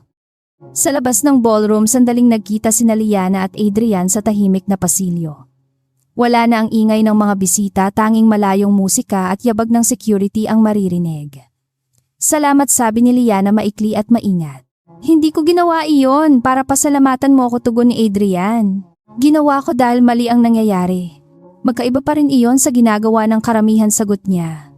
Napatingin si Adrian sa kanya at sa gabing iyon ang lamig ng kanyang mukha ay bahagyang nabawasan. May mas malaking bagay dito, sabi ni Adrian. Ang invoice, ang access card, ang kuwintas. Hindi magkakahiwalay ang mga iyon. Tumango si Liana. Alam ko, at kung tama ako, may taong matagal nang sanay magtago sa likod ng magagandang papel. Hindi niya binanggit si Victor, ngunit pareho nilang naisip ang pangalan. Sa pagitan nila ang dating hinala ay unti-unting nagiging alyansa. Hindi pa sila magkasama ng buo ngunit pareho na silang nakaharap sa parehong dilim. Nang matapos ang gabi, kinuha ni Liana ang natitirang bulaklak mula sa memorial corner. May ilang liryo ng bahagyang yumuko, ngunit mabango pa rin. Hinawakan niya ang isa at naisip ang sariling buhay. Ilang araw lang ang nakalipas, ang pinakamalaking problema niya ay upa sa tindahan. Ngayon nakatayo siya sa gitna ng isang digmaan sa loob ng pamilya at kumpanya. Ngunit hindi siya umatras. Kung may natutuhan siya sa bulaklak iyon ay ang ilang tangkay ay mas tumitibay kapag dumaan muna sa ulan. Sa itaas ng ballroom sa pribadong opisina, binuksan ni Victor ang isang folder na may pangalan ni Arturo Reyes, ama ni Liana. Nandoon ang mga lumang pirma, larawan ng lumang proyekto at dokumentong maaaring gamitin upang baluktutin ang nakaraan. Ngumiti siya ng malamig. Kung hindi nila kayang gawing magnanakaw si Liana, ngayong gabi gagawin nila siyang anak ng isang lalaking inakusahan ng pandaraya. At kapag nasira ang alaala ng ama, alam niyang mas masakit iyon kaysa anumang kuwintas. Kinaumagahan, matapos ang magulong gabi ng charity ball, hindi binuksan ni Liana ang tindahan sa karaniwang oras. Nakaupo siya sa likod ng counter, nakalatag sa harap ang mga resibo, lumang kontrata ng ama at listahan ng supplier mula sa Monteverde Holdings. Sa labas maingay ang palengke, ngunit sa loob ng maliit na tindahan tila huminto ang lahat. Sa bawat papel na tinitingnan niya may paulit-ulit na pangalan, petsa at halagang hindi magkatugma sa simpleng kwento ng pagkakautang. Dumating si Adrian nang hindi inaasahan, suot ang simpleng polo sa halip na formal na Amerikana. Hindi siya bagay sa masikip na tindahan, ngunit hindi rin siya umatras sa amoy ng basang dahon, lupa at bulaklak. Tiningnan siya ng ilang tindera sa kabilang pwesto, sabay bulungan. Si Liana ay hindi nagulat nang makita siya. Sa loob niya alam niyang darating ito. Ang mga dokumentong iniwan niya kagabi ay sapat upang hilahin ang lalaking ito palabas ng kanyang malamig na tore. Hindi ito lugar para sa CEO, sabi ni Liana habang itinutulak ang isang kahon ng rosa sa gilid. Mas lalo na kung ayaw mong marumihan ang sapatos mo. Tumingin si Adrian sa sahig pagkatapos sa kanya. Hindi ako nandito para sa sapatos. Inilapag niya ang sariling folder sa counter. Nasa loob ang kopya ng lumang kontrata ni Arturo Reyes, ang approval record ng Monteverde Supply Division at ilang resibong matagal nang nakatago sa archive. Sa unang pagkakataon, hindi hinala ang dala niya, kundi sagot na kulang pa. Ipinakita ni Adrian ang lumang audit note na ginawa ilang buwan bago namatay si Don Rafael. Ayon doon, may serye ng kontratang pinirmahan para sa supply ng materyales sa ilang maliit na proyekto ng kumpanya. Isa sa mga subcontractor ang ama ni Liana, ngunit bigla itong sinisi sa pagkawala ng pondo. Walang formal na kaso, ngunit nasira ang pangalan nito, nawalan ng kabuhayan at iniwanang nakalutang ang utang. May kulang, sabi ni Adrian. May taong sinadyang wag tapusin ang investigasyon. Hindi nagsalita agad si Liana. Matagal niyang tinanggap na ang ama niya ay naloko, ngunit hindi niya alam na ang panloloko ay maaaring may ugnayan sa pamilyang nakatayo ngayon sa harap niya. Kung alam ninyo ito noon, bakit walang tumulong, tanong niya? Hindi siya sumigaw, ngunit mas masakit ang kanyang pagpigil. Napababa ng tingin si Adrian sa mga papel. Hindi ko alam noon, sagot niya.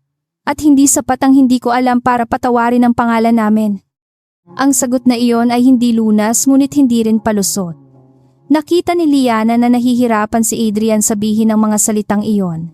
Sanay itong mag-utos, hindi umamin ng pagkukulang. Sa pagkakataong iyon, hindi siya tumingin dito bilang prinsipe ng negosyo, kundi bilang anak na unti-unting natutuklasang may lamat ang pader ng sariling bahay. Inayos niya ang mga papel at inilapag sa pagitan nilang dalawa. Kung hahanapin natin ang katotohanan, sabi niya, hindi mo ako pipiliing protektahan kapag tumama iyon sa pamilya mo? Hindi kita poprotektahan sa katotohanan, sagot ni Adrian. Poprotektahan ko ang katotohanan kahit sino ang masaktan. Tahimik na nagtagpo ang tingin nila. Hindi iyon pangako ng pag-ibig, ngunit mas mabigat kaysa matatamis na salita. Para kay Liana, ang tiwala ay hindi ibinibigay dahil maganda ang tinig ng tao. Ipinapahiram ito ng dahan-dahan, gaya ng pagbubukas ng bulaklak sa umaga. Sa araw na iyon, may unang talulot na gumalaw kahit hindi pa ganap na bumubuka. Nagsimula ang kanilang pagsisiyasat sa warehouse records ng foundation. Ayon sa opisyal na ulat, milyon-milyong piso ang inilaan sa scholarship kits, school supplies at community training materials. Ngunit nang ihambing ni Liana ang halaga sa presyo ng merkado, nakita niya agad ang labis na singil. Hindi siya accountant, ngunit araw-araw siyang nakikipagtawaran sa supplier kaya alam niya ang amoy ng presyong pinataba. May mga kahong nakalista bilang naihatid ngunit walang litrato. Walang resibo ng pagtanggap at pare-pareho ang pirma ng 3 coordinator. Kasama nila si Denise na tahimik ngunit mabilis maghanap ng record. Kinopya nito ang delivery schedules at itinuro ang kakaibang pattern. Tuwing may malaking event, ang foundation may kasunod na malaking invoice mula sa mga kumpanyang bago lamang itinatag. Ang mga kumpanyang iyon ay may magkakaibang pangalan ngunit pare-pareho ang address sa isang lumang gusali sa Pasay. Tiningnan ni Adrian ang listahan at naramdaman niyang bumigat ang dibdib. Isa sa mga kumpanyang iyon ay dati nang inirekomenda ni Victor sa board bilang reliable partner. Nagpunta sina Liana at Adrian sa address na nakalagay sa mga papeles nang hindi ipinaalam sa opisina. Ang gusali ay luma, may sirang ilaw sa hagdan at may mga pintong nakasara na parang matagal nang walang tunay na negosyo. Sa ikatlong palapag natagpuan nila ang opisina ng isa sa mga supplier. Wala itong receptionist, wala ring produkto. May mesa, lumang upuan at ilang kahong walang laman. Sa dingding nakasabit ang certificate na halos bagong imprenta. Para sa isang kumpanyang umano ay humawak ng milyong halaga, napakatahimik nito. May lalaking tagalinis na nakakita sa kanila at agad sanang aalis. Tinawag siya ni Liana hindi sa paraan ng mayaman na naguutos kundi sa tinig ng taong sanay makipag-usap sa kapwa manggagawa. Nagatubili ang lalaki ngunit nang banggitin niya ang pangalan ni Arturo Reyes, bigla itong napatingin. Ang pangalan niya ay Nestor. Dati siyang utility worker sa Monteverde Supply Division at kilala niya ang ama ni Liana. Sa panginginig ng boses, sinabi niyang mabuting tao si Arturo at hindi ito magnanakaw. Dinala nila si Nestor sa isang maliit na kainan sa kanto upang hindi sila makita. Doon lumabas ang unang malinaw na piraso ng nakaraan. Ayon kay Nestor, may mga dokumentong pinapapirma noon kay Arturo na akala nito ay normal na delivery acceptance. Ngunit nang may perang nawala, ginamit ang mga pirmang iyon upang palabasing siya ang tumanggap ng materyales na hindi naman dumating. May isang batang opisyal noon ang madalas magdala ng papeles at magmadali sa lahat. Ang pangalan ng batang iyon ay Victor Salcedo. Namutla si Liana ngunit pinilit niyang manatiling kalmado. Bakit hindi kayo nagsalita noon? Tanong niya. Napayuko si Nestor. May pamilya ako. Tinanggal ako sa trabaho. Sinundan ako hanggang bahay. Sinabi nilang kapag nagsalita ako, hindi lang ako mawawalan ng trabaho. Hindi na niya itinuloy ang pangungusap ngunit sapat na iyon. Alam ni Liana ang takot ng mahihirap. Hindi ito duwag. Kadalasan ito ang bigat ng mga batang kailangang pakainin at mga magulang na kailangang gamutin. Inabot ni Nestor ang lumang USB drive na itinago niya sa loob ng maraming taon. Nandoon daw ang ilang kopya ng delivery logs bago binago ang system. Hindi niya alam kung mabubuksan pa iyon ngunit hindi niya naitapon dahil sa konsensya. Tinanggap iyon ni Adrian ng may pag-iingat. Sa mata niya ang maliit na bagay na iyon ay maaaring makapaglinis sa pangalan ng ama ni Liana at makapagbagsak sa taong matagal nang nakaupo sa loob ng sariling kumpanya. Ngunit alam din niyang kapag ginamit nila ito magsisimula ang tunay na digmaan. Habang pauwi sila, hindi nagsalita si Liana. Nakatingin siya sa labas ng bintana sa mga batang nagbebenta ng tubig sa kalsada, sa mga tindahang siksikan at sa mga taong hindi alam na ang buhay nila ay minsan pinaglalaruan sa opisina ng mga taong hindi nila nakikita. Naalala niya ang ama ang gabing umuwi itong tahimik matapos masira ang huling kontrata at ang mga araw na unti-unting nawala ang sigla sa mukha nito. Hindi pala malas lamang ang pumatay sa pangarap ng ama niya.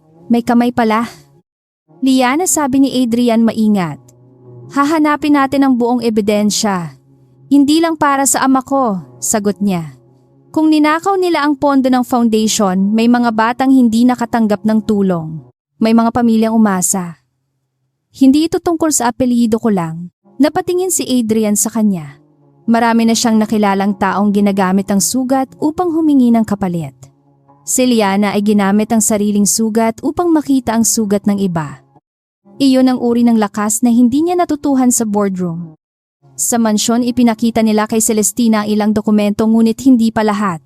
Habang binabasa ng matanda ang pangalan ni Victor, dahan-dahan itong naupo. Hindi pagkabigla ang nasa mukha niya kundi sakit ng matagal nang kinatatakutang hinala. May panahon noon na pinaghinalaan ni Rafael na may gumagalaw sa supply division, sabi niya.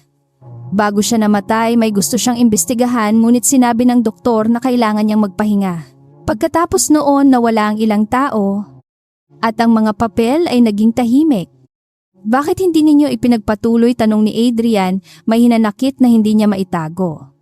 Tiningnan siya ni Celestina at sa mata nito ay may pagod ng ina at babaeng maraming nawala. Dahil may nagpakita sa akin ng dokumentong magdidiin sa isang kamag-anak natin. Sinabi nilang kapag binuksan ko ang lahat, madadamay ang pangalan ng ama mo, pati ang kumpanya na pinagpaguran niya. Tahimik ang silid. Sa unang pagkakataon na unawaan ni Adrian na ang pananahimik ng ina ay hindi kawalan ng pakialam, kundi sugat na piniling takpan para sa pamilya. Hindi tinanggap ni Adrian ang paliwanag bilang sapat ngunit naintindihan niya ang bigat nito. Ang pamilya Monteverde ay hindi kasing linis ng marmol sa kanilang sahig. May mga bahagi itong tinakpan ng pagmamahal, takot, at maling proteksyon. Si Liana na nakatayo sa gilid ay hindi nakaramdam ng tagumpay sa pagkakita ng kahinaan nila. Sa halip naramdaman niyang ang hustisya ay hindi simpleng pagbagsak ng kontrabida. Minsan, kailangan itong dumaan sa mga taong mabubuti ngunit nagkamali sa pananahimik. Sa kabilang panig, hindi natulog si Marisa. Ipinadala niya sa ilang social pages ang larawan ni Liana at Adrian sa labas ng lumang gusali. Ang caption ay hindi direktang akusasyon ngunit sapat upang manira. Sinasabing ang babaeng florist na pinili ni Celestina ay nakikitang lihim na kasama ng CEO sa mga lugar na hindi pang negosyo. May mga komentong mabilis na sumunod nagtatanong kung ginagamit ba ni Liana ang relasyon upang makaakyat sa lipunan. Ang tsismis ay gumapang ng mas mabilis kaysa anumang opisyal na pahayag. Kinabukasan, pagdating ni Liana sa tindahan, may pulang pintura sa pinto. Nakasulat doon ang salitang manggagamit. Huminto ang mga tao sa palengke upang tumingin, ang iba ay naawa, ang iba ay natuwa sa bagong usapan. Hindi umiyak si Liana. Kumuha siya ng basahan tubig at sabon saka dahan-dahang kinuskos ang pintura. Ngunit habang kinukuskus niya iyon, ramdam niya ang bigat ng bawat tingin. Ang maruming salita sa pinto ay madaling tanggalin. Ang maruming kwento sa isip ng tao ay mas mahirap linisin. Dumating si Adrian habang nililinis niya ang huling bahagi ng pinto. Nakita niya ang pulang bakas sa kamay ni Liana at sa unang pagkakataon ang galit niya ay hindi malamig. Ito ay tahimik na nag-aapoy. Sino ang gumawa nito, tanong niya. Hindi mahalaga kung kamay kanino, sagot ni Liana. Ang mahalaga kung utak kanino. Kinuha niya ang basahan at itinapon sa timba. Huwag kang maglalabas ng pahayag para iligtas ako. Kapag sinabi mong inosente ako dahil sinabi mo, lalo nilang iisipin na pag-aari mo ang kwento ko. Tumigil si Adrian. Tama siya.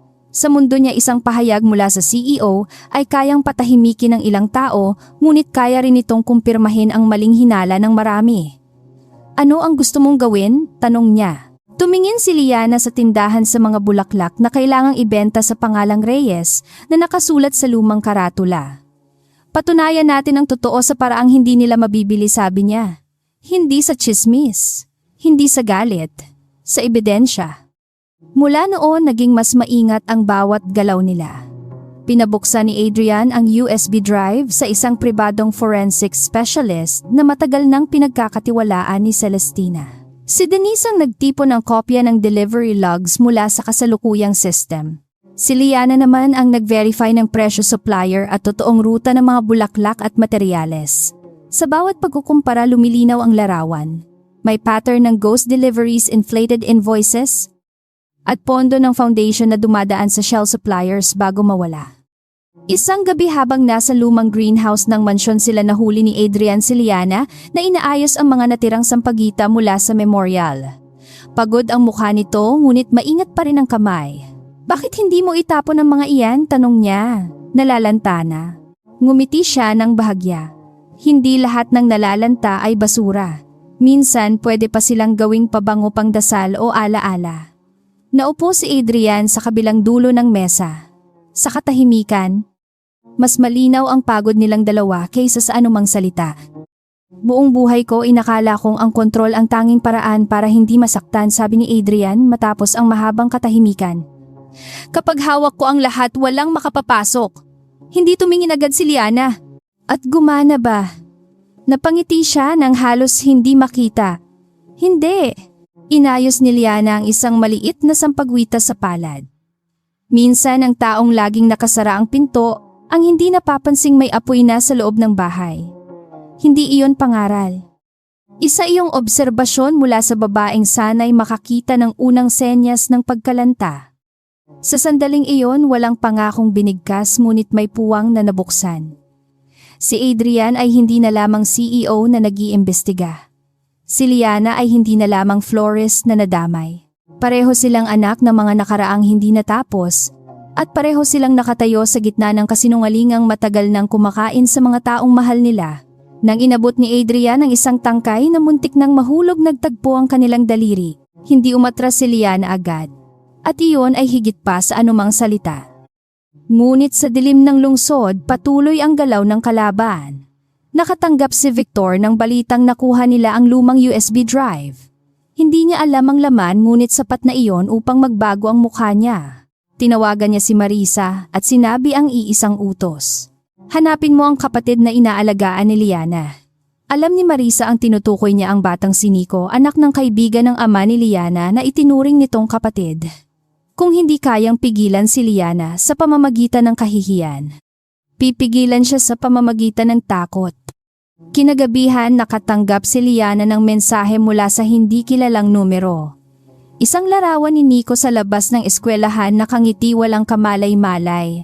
Sa ilalim nito may maikling pangungusap, tumigil ka habang may oras pa. Nanlamig ang buong katawan niya ngunit hindi siya sumigaw. Hinawakan niya ang telepono, tinawag si Adrian. At sa unang pagkakataon, hindi niya itinago ang takot. Hindi para sa sarili niya, kundi para sa batang inosenteng maaaring gawing bayad sa katotohanang nagsisimula pa lamang nilang hawakan. Hindi natulog si Liana sa gabing natanggap niya ang larawan ni Nico.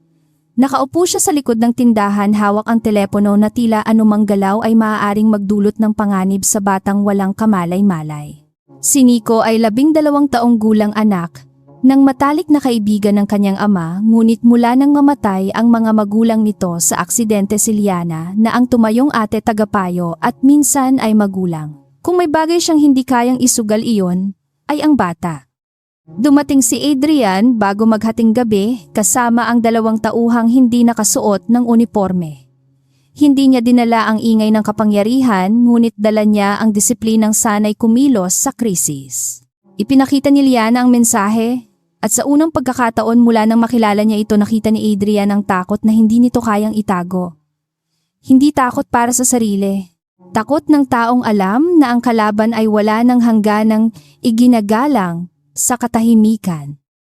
Naging malinaw na tapos na ang yugto ng babala. Hindi ako titigil, sabi ni Liana bago pa man siya tanungin. Pero hindi ko hahayaang madamay si Nico. Tumango si Adrian. Kukunin natin siya mula sa paaralan bukas bago may makalapit. Umiling si Liana. Kung gawin natin iyon, nang halata malalaman nilang tinamaan nila ako. Tumingin sa kanya si Adrian at nakita niyang gumagana na ang isip nito sa kabila ng takot. Iyon ang kakaiba kay Liana. Kahit nanginginig ang puso, hindi nito ipinauubaya sa takot ang direksyon ng katawan. Nagpa siya silang maglatag ng bitag.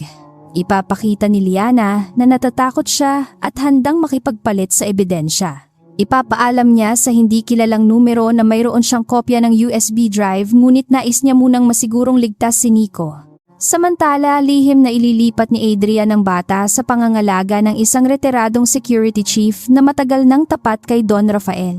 Hindi madali para kay Liana ang pumayag. Bawat plano ay tila manipis na tulay sa ibabaw ng bangin. Kinabukasan, pumasok si Liana sa paaralan ni Nico na parang karaniwang ate lamang na may dalang baon. Nakita niya ang bata sa gate, nakangiti, habang ikinukuwento ang bagong proyekto sa Agham. Gusto niyang yakapin ito ng mahigpit ngunit pinigil niya ang sarili. Sa kabilang kalsada, may lalaking nakamotor na hindi umaalis. Nakita rin iyon ng tauhan ni Adrian mula sa tindahan ng kape. Sa loob ng ilang minuto, gumalaw ang mga tao nang tila simpleng araw lamang. Ngunit bawat hakbang ay bahagi ng nakatagong operasyon. Nailabas si Nico sa likurang gate sa tulong ng principal na pinagkakatiwalaan ni Celestina. Ipinaliwanag kay Nico na may bigla ang family matter, ngunit hindi sinabi ang buong panganib. Nagalit siya dahil may quiz pa raw at muntik nang matawa si Liana sa gitna ng tensyon. Nang makasakay ang bata sa sasakyan ng security chief, saka lamang nakahinga ng bahagya si Liana. Ngunit alam niyang hindi iyon katapusan. Kailangang maniwala ang kalaban na hawak pa rin nila ang kanyang kahinaan. Tinawagan niya ang numerong nagpadala ng mensahe. Ibibigay ko ang kopya, sabi niya, pilit na pinapahina ang boses. Pero gusto kong marinig muna si Nico. Sa kabilang linya may maikling katahimikan, pagkatapos ay boses ni Victor ang narinig, hindi na nagtatago sa likod ng tauhan. Mas matalino ka kaysa inaakala ko, Liana. Pero ang talino ay walang halaga kapag may taong mahal ka na madaling masira. Hindi sumagot agad si Liana. Kinailangan niyang lunukin ang galit upang hindi mabasag ang plano. Sabihin mo kung saan, sagot niya. Ibinigay ni Victor ang lugar, isang lumang warehouse malapit sa pier at oras bago magtakip silim. Inutusan niya siyang pumunta mag-isa, dala ang USB drive at anumang kopya ng dokumento. Nang matapos ang tawag, naroon si Adrian sa tabi niya, nakikinig sa recording device. Hindi ka pupunta mag-isa, sabi nito. Pupunta ako na mukhang mag-isa. Tugon niya. Iyon ang ipinangako ko.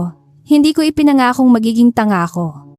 Sa mansyon, naghanda si Celestina ng legal team na matagal niyang itinago sa likod ng tahimik na pangalan.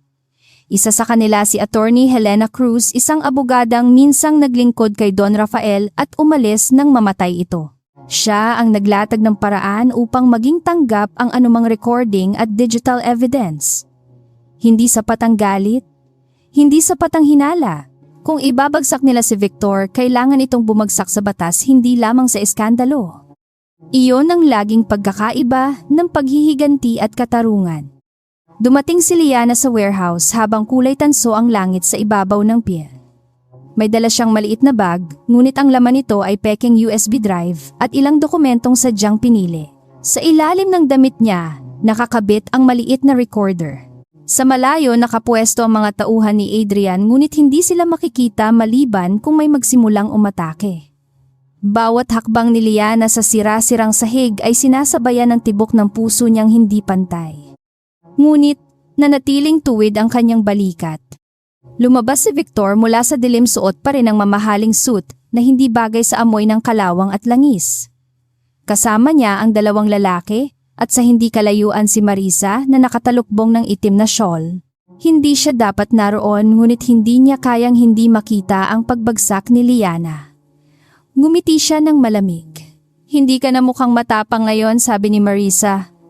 Tiningnan siya ni Liana. Ang tapang ay hindi kawalan ng takot. Ang tapang ay pagdating kahit alam mong may takot. Inilahad ni Victor ang kamay. Ang drive. Hindi agad ibinigay ni Liana. Nasaan si Nico? Kumunot ang noo ni Victor pagkatapos ay tumawa ng mahina. Akala mo ba dadalhin namin dito ang bata? Sapat nang malaman mong kaya namin siyang abutin. Ang pangungusap na iyon ang unang bitak.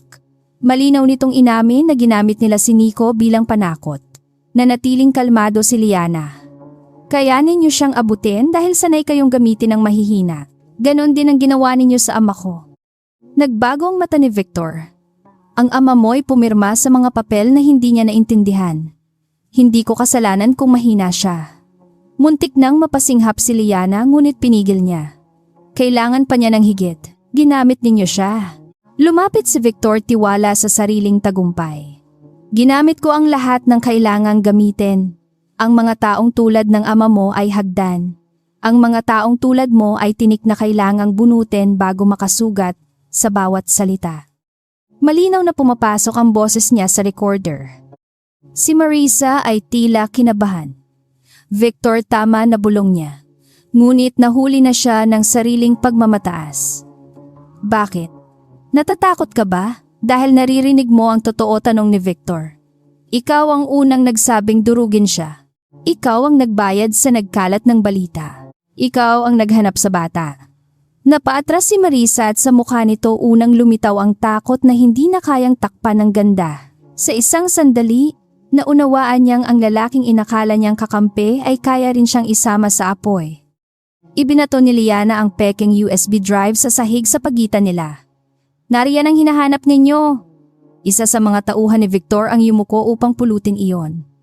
Ngunit bago pa ito makalapit bumukas ang mga ilaw ng warehouse. Mula sa likod ng mga haligi lumitaw sina Adrian, Helena at ang security team. Hindi sila sumigaw. Hindi sila nagmadali. Sapat na ang presensya nila upang palitan ang hangin. Napatingin si Victor kay Liana. At doon niya napagtanto na ang babaeng inakala niyang madaling durugin ay nagdala sa kanya sa sariling hukay. Lahat ng sinabi mo ay nakarecord, sabi ni Adrian malamig ngunit may galit na nakatago sa bawat salita. Kasama ang paggamit ninyo kay Nico ang pananakot kay Liana at ang pag-amin tungkol kay Arturo Reyes.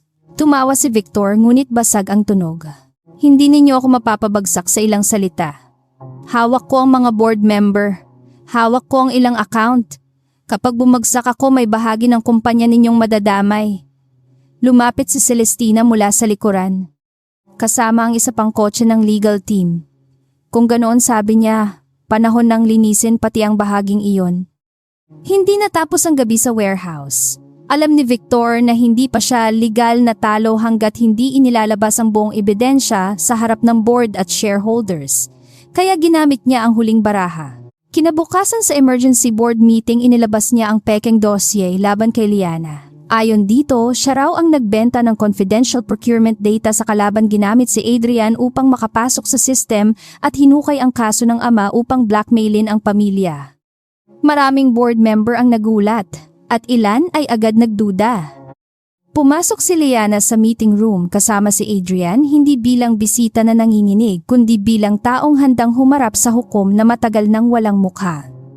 Marisa ay naroon din maputla ngunit pilit na matatag. Si Victor ay nakaupo sa dulo ng mesa, mukhang may kontrol pa rin.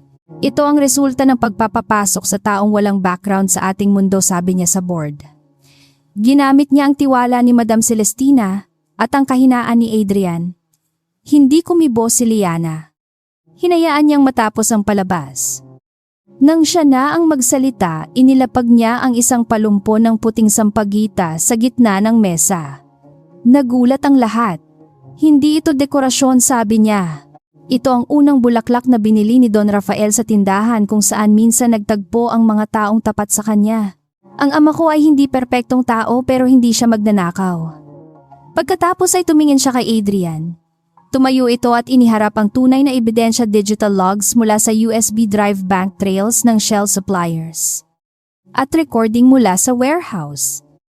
Sunod na nagsalita si Attorney Helena. Ipinaliwanag niya ang koneksyon ng mga lumang kontrata sa kasalukuyang ghost deliveries, ang paglipat ng pera sa mga kumpanyang kontrolado ng mga kasabwat ni Victor at ang ginawang pananakot kay Saksi at kay Liana. Hindi emosyon ang ipinakita niya kundi istruktura.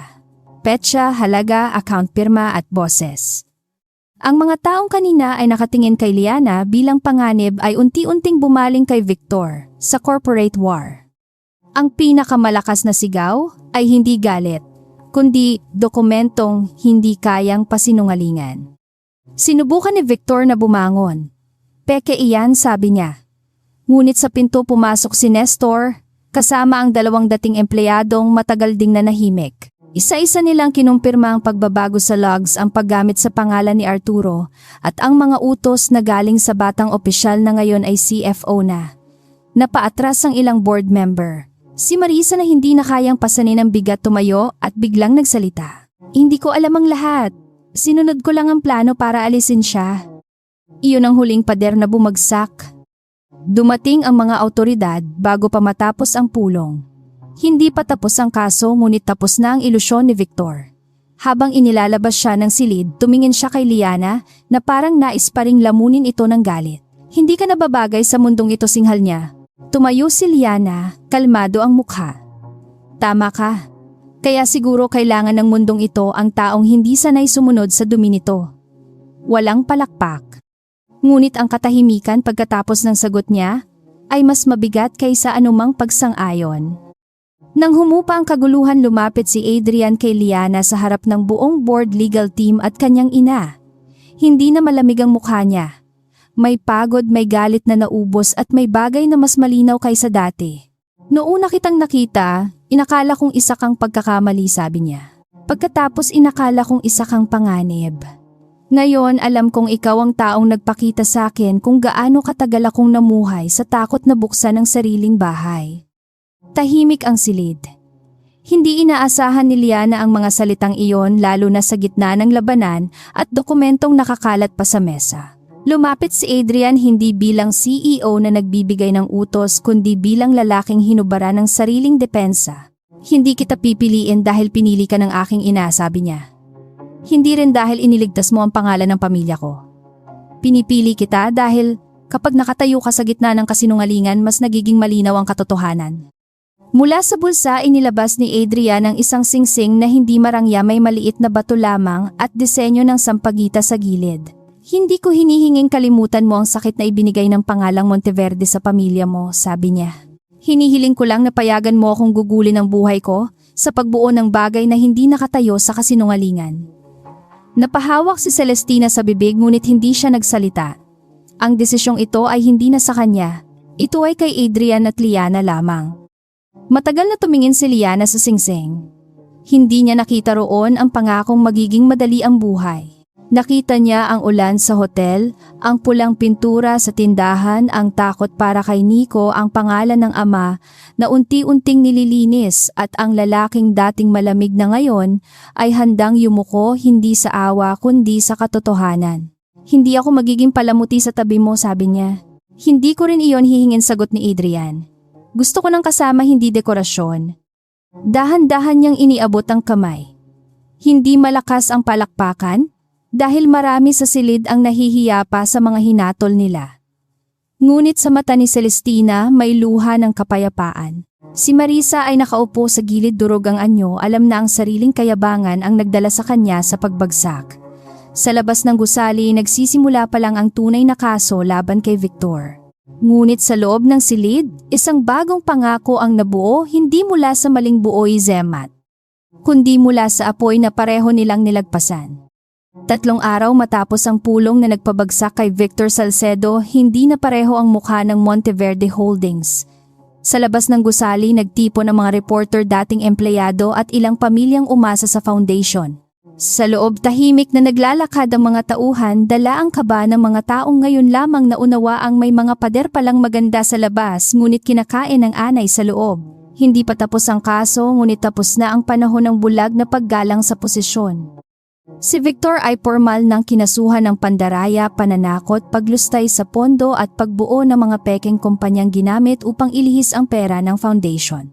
Hindi siya agad bumagsak sa harap ng publiko dahil sanay siyang magtago sa batas at relasyon, ngunit sa pagkakataong iyon mas marami ng dokumento kaysa palusot. Ang mga dating empleyadong pinatahimik niya ay isa-isang nagsalita. Ang bawat testimonya ay parang bulaklak na matagal ibinaon sa lupa. Ngayon ay pilit lumalabas upang humingi ng araw. Sa unang pagdinig dumalo si Liana hindi bilang biktimang naghahanap ng awa, kundi bilang anak na nagdadala ng pangalan ng ama. Nakasuot siya ng simpleng puting damit at hawak ang lumang folder ni Arturo Reyes. Nang binasa ng abogado ang pahayag na nagpapakita kung paano ginamit ang pirma ng ama niya upang pagtakpan ng ghost deliveries, hindi siya umiyak.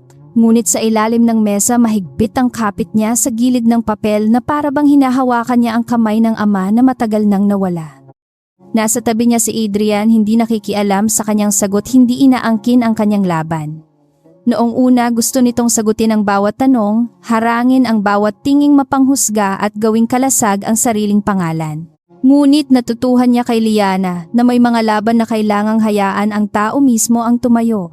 Kaya nanatili siya sa tabi, sapat na malapit upang maging sandigan, sapat na tahimik upang hindi agawin ang tinig na matagal nang ipinagkait sa pamilya Reyes.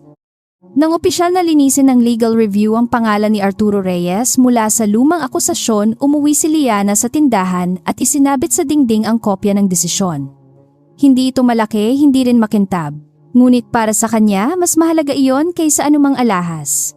Tumayo si Mang Tomas sa tabi ng pintuan nakatingin sa papel na may nangingilid na luha.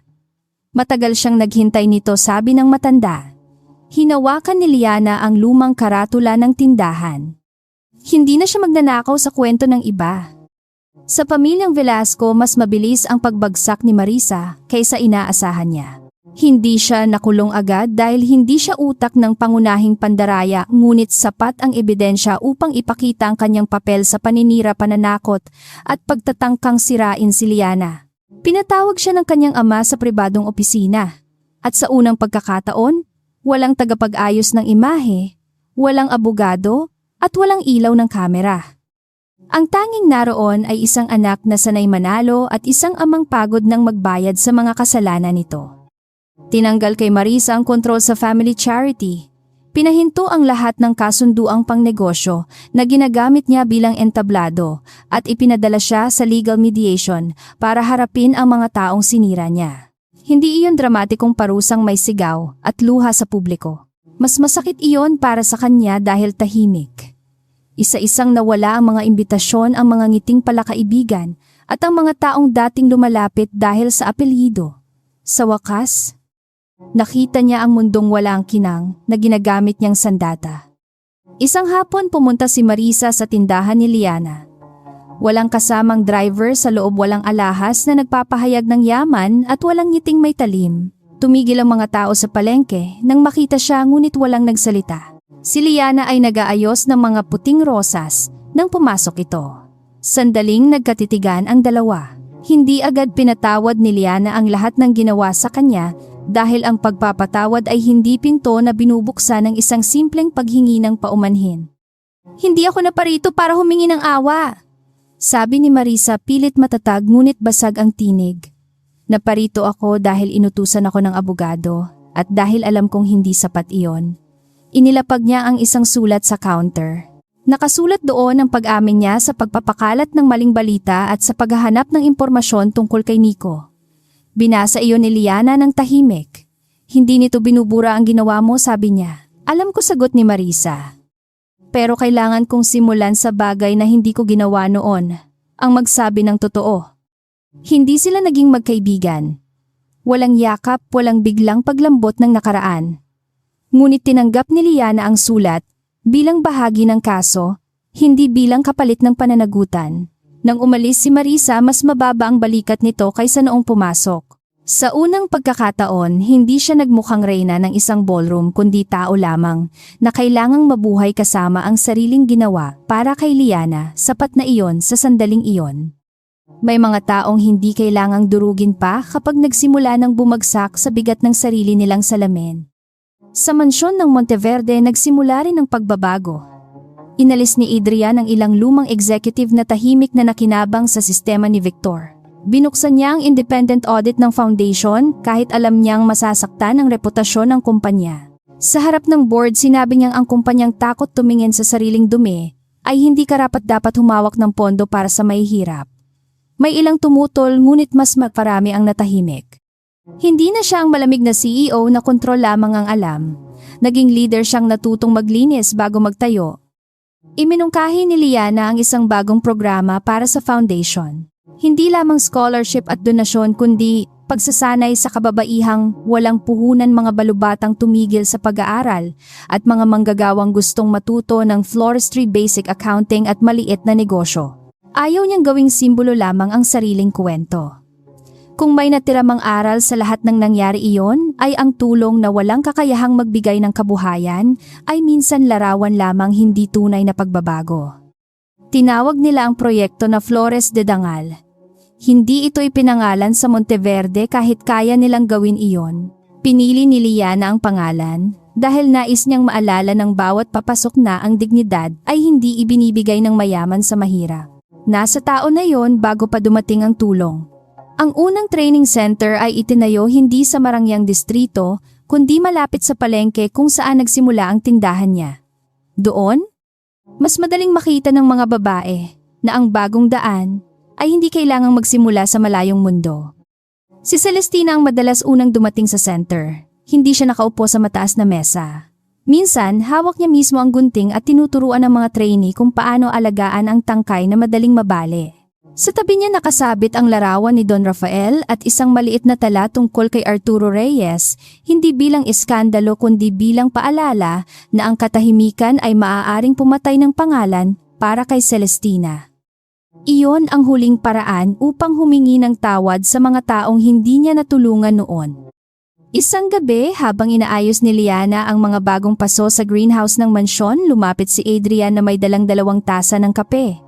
Hindi na sila kailangang magpanggap na hindi nagkahanap sa isa't isa. Ngunit hindi rin sila nagmadali. Ang kanilang pag-ibig ay hindi umusbong mula sa sayaw regalo o madaling pangako.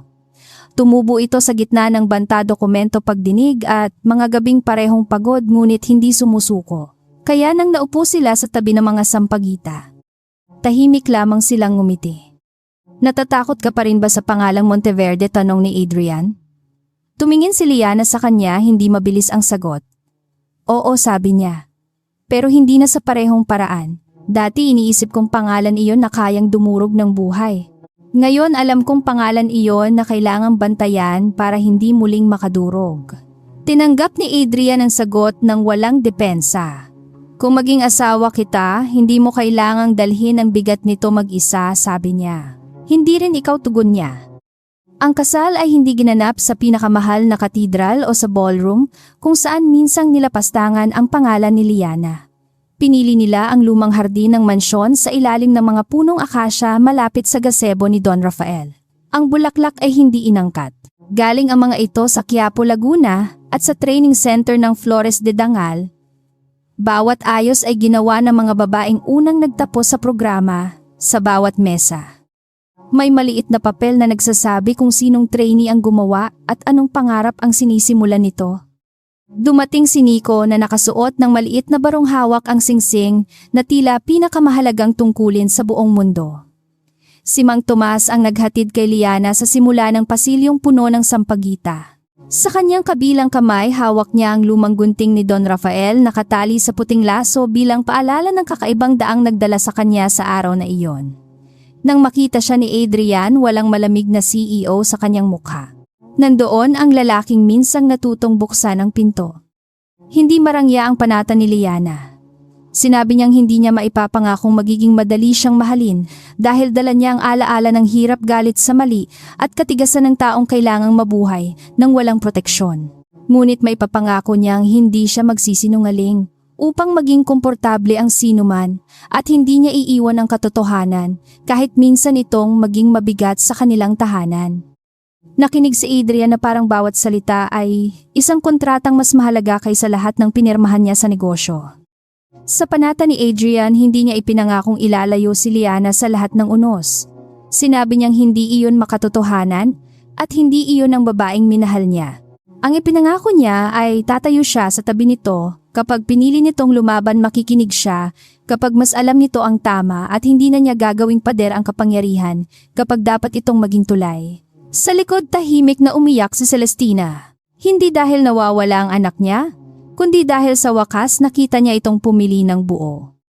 Matapos ang seremonya lumapit si Celestina kay Liana at inilagay sa kanyang palad ang kuwintas na minsang nawala sa charity ball.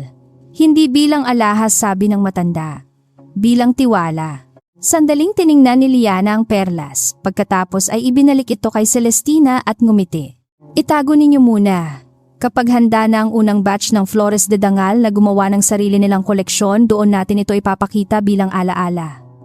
Hindi sa akin dapat magtapos ang tiwala. Dapat dumami ito. Lumipas ang 1 taon, si Victor ay nahatulan sa ilang pangunahing kaso at patuloy pang nililitis sa iba. Ang mga shell suppliers ay isinara at ang perang nabawi ay ibinalik sa foundation sa ilalim ng mahigpit na oversight. Si Marisa ay nawala muna sa mga social event at balitang nagtatrabaho sa isang legal restitution program bilang bahagi ng kasunduan. Hindi naging malinis agad ang mundo, ngunit may mga bitak ng pinasukan ng liwanag. Minsan, iyon ang simula ng tunay na paglilinis. Ang tindahan ni Liana ay nanatili sa Quiapo. Pinalaki ito, inayos at nilagyan ng maliit na silid-aralan sa likod. Kahit asawa na siya ng CEO, Patuloy siyang gumigising ng maaga upang tingnan ang unang dating ng bulaklak. Kapag may nagtatanong kung bakit hindi na lang niya iwan ang tindahan, lagi niyang sinasagot na ang isang ugat na pinutol ay hindi nagiging mas mataas na puno ang tindahan ng ugat niya. At dahil doon, hindi siya natatangay ng hangin ng bagong mundo. Si Adrian ay madalas makita sa tindahan tuwing Sabado, hindi bilang tagapamahala kundi bilang taong natutong magdala ng kahon, magtali ng laso at tumahimik kapag mas marunong ang asawa niya sa ginagawa. Pinagtatawanan siya ni Nico kapag mali ang putol ng tangkay at hinahayaan naman niya. Sa bawat simpleng sandali, unti-unti niyang natutuhan na ang buhay ay hindi lamang quarterly reports, board approvals at control. Minsan, ang pinakamahalagang tagumpay ay ang makauwi sa lugar na may naghihintay ng walang pakinabang na hinihingi. Isang hapon, may batang babae na pumasok sa tindahan. Basang-basa sa ulan, hawak ang isang maliit na palumpon na kailangang ihatid sa isang hotel. Napatingin si Liana kay Adrian at pareho silang natahimik bago ngumiti.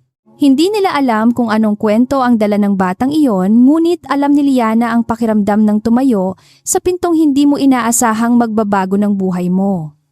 Kinuha niya ang palumpon, inayos ang laso.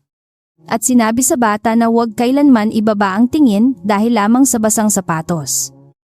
Sa gabing iyon, isinara ni Liana ang tindahan habang kumikislap ang mga ilaw ng lungsod. Sa tabi niya hawak ni Adrian ang kahon ng natirang sampagita. Hindi perpekto ang mundo. May kasinungalingan pa ring nagtatago sa magagandang mesa, may kapangyarihan pa ring nagiging lason, at may mahihirap pa ring kailangang lumaban para paniwalaan. Ngunit alam ni Liana ngayon na ang isang tao kapag tumangging yumuko sa maling hatol, ay maaaring maging simula ng mas malaking pagbabago. Hindi siya naging asawa ng isang CEO dahil hinila siya ng kapalaran sa maling silid. Naging bahagi siya ng pamilyang Monteverde. Dahil pinatunayan niyang ang dangal ay hindi sinusukat sa apelyido, yaman o damit na suot sa unang pagkikita. Sinukat ito sa sandaling walang kakampiang tao, ngunit pinili pa ring magsabi ng totoo. At sa bawat bulaklak na namumukadkad sa tindahan, nananatili ang aral na iyon, tahimik ngunit hindi kailanman nalalanta.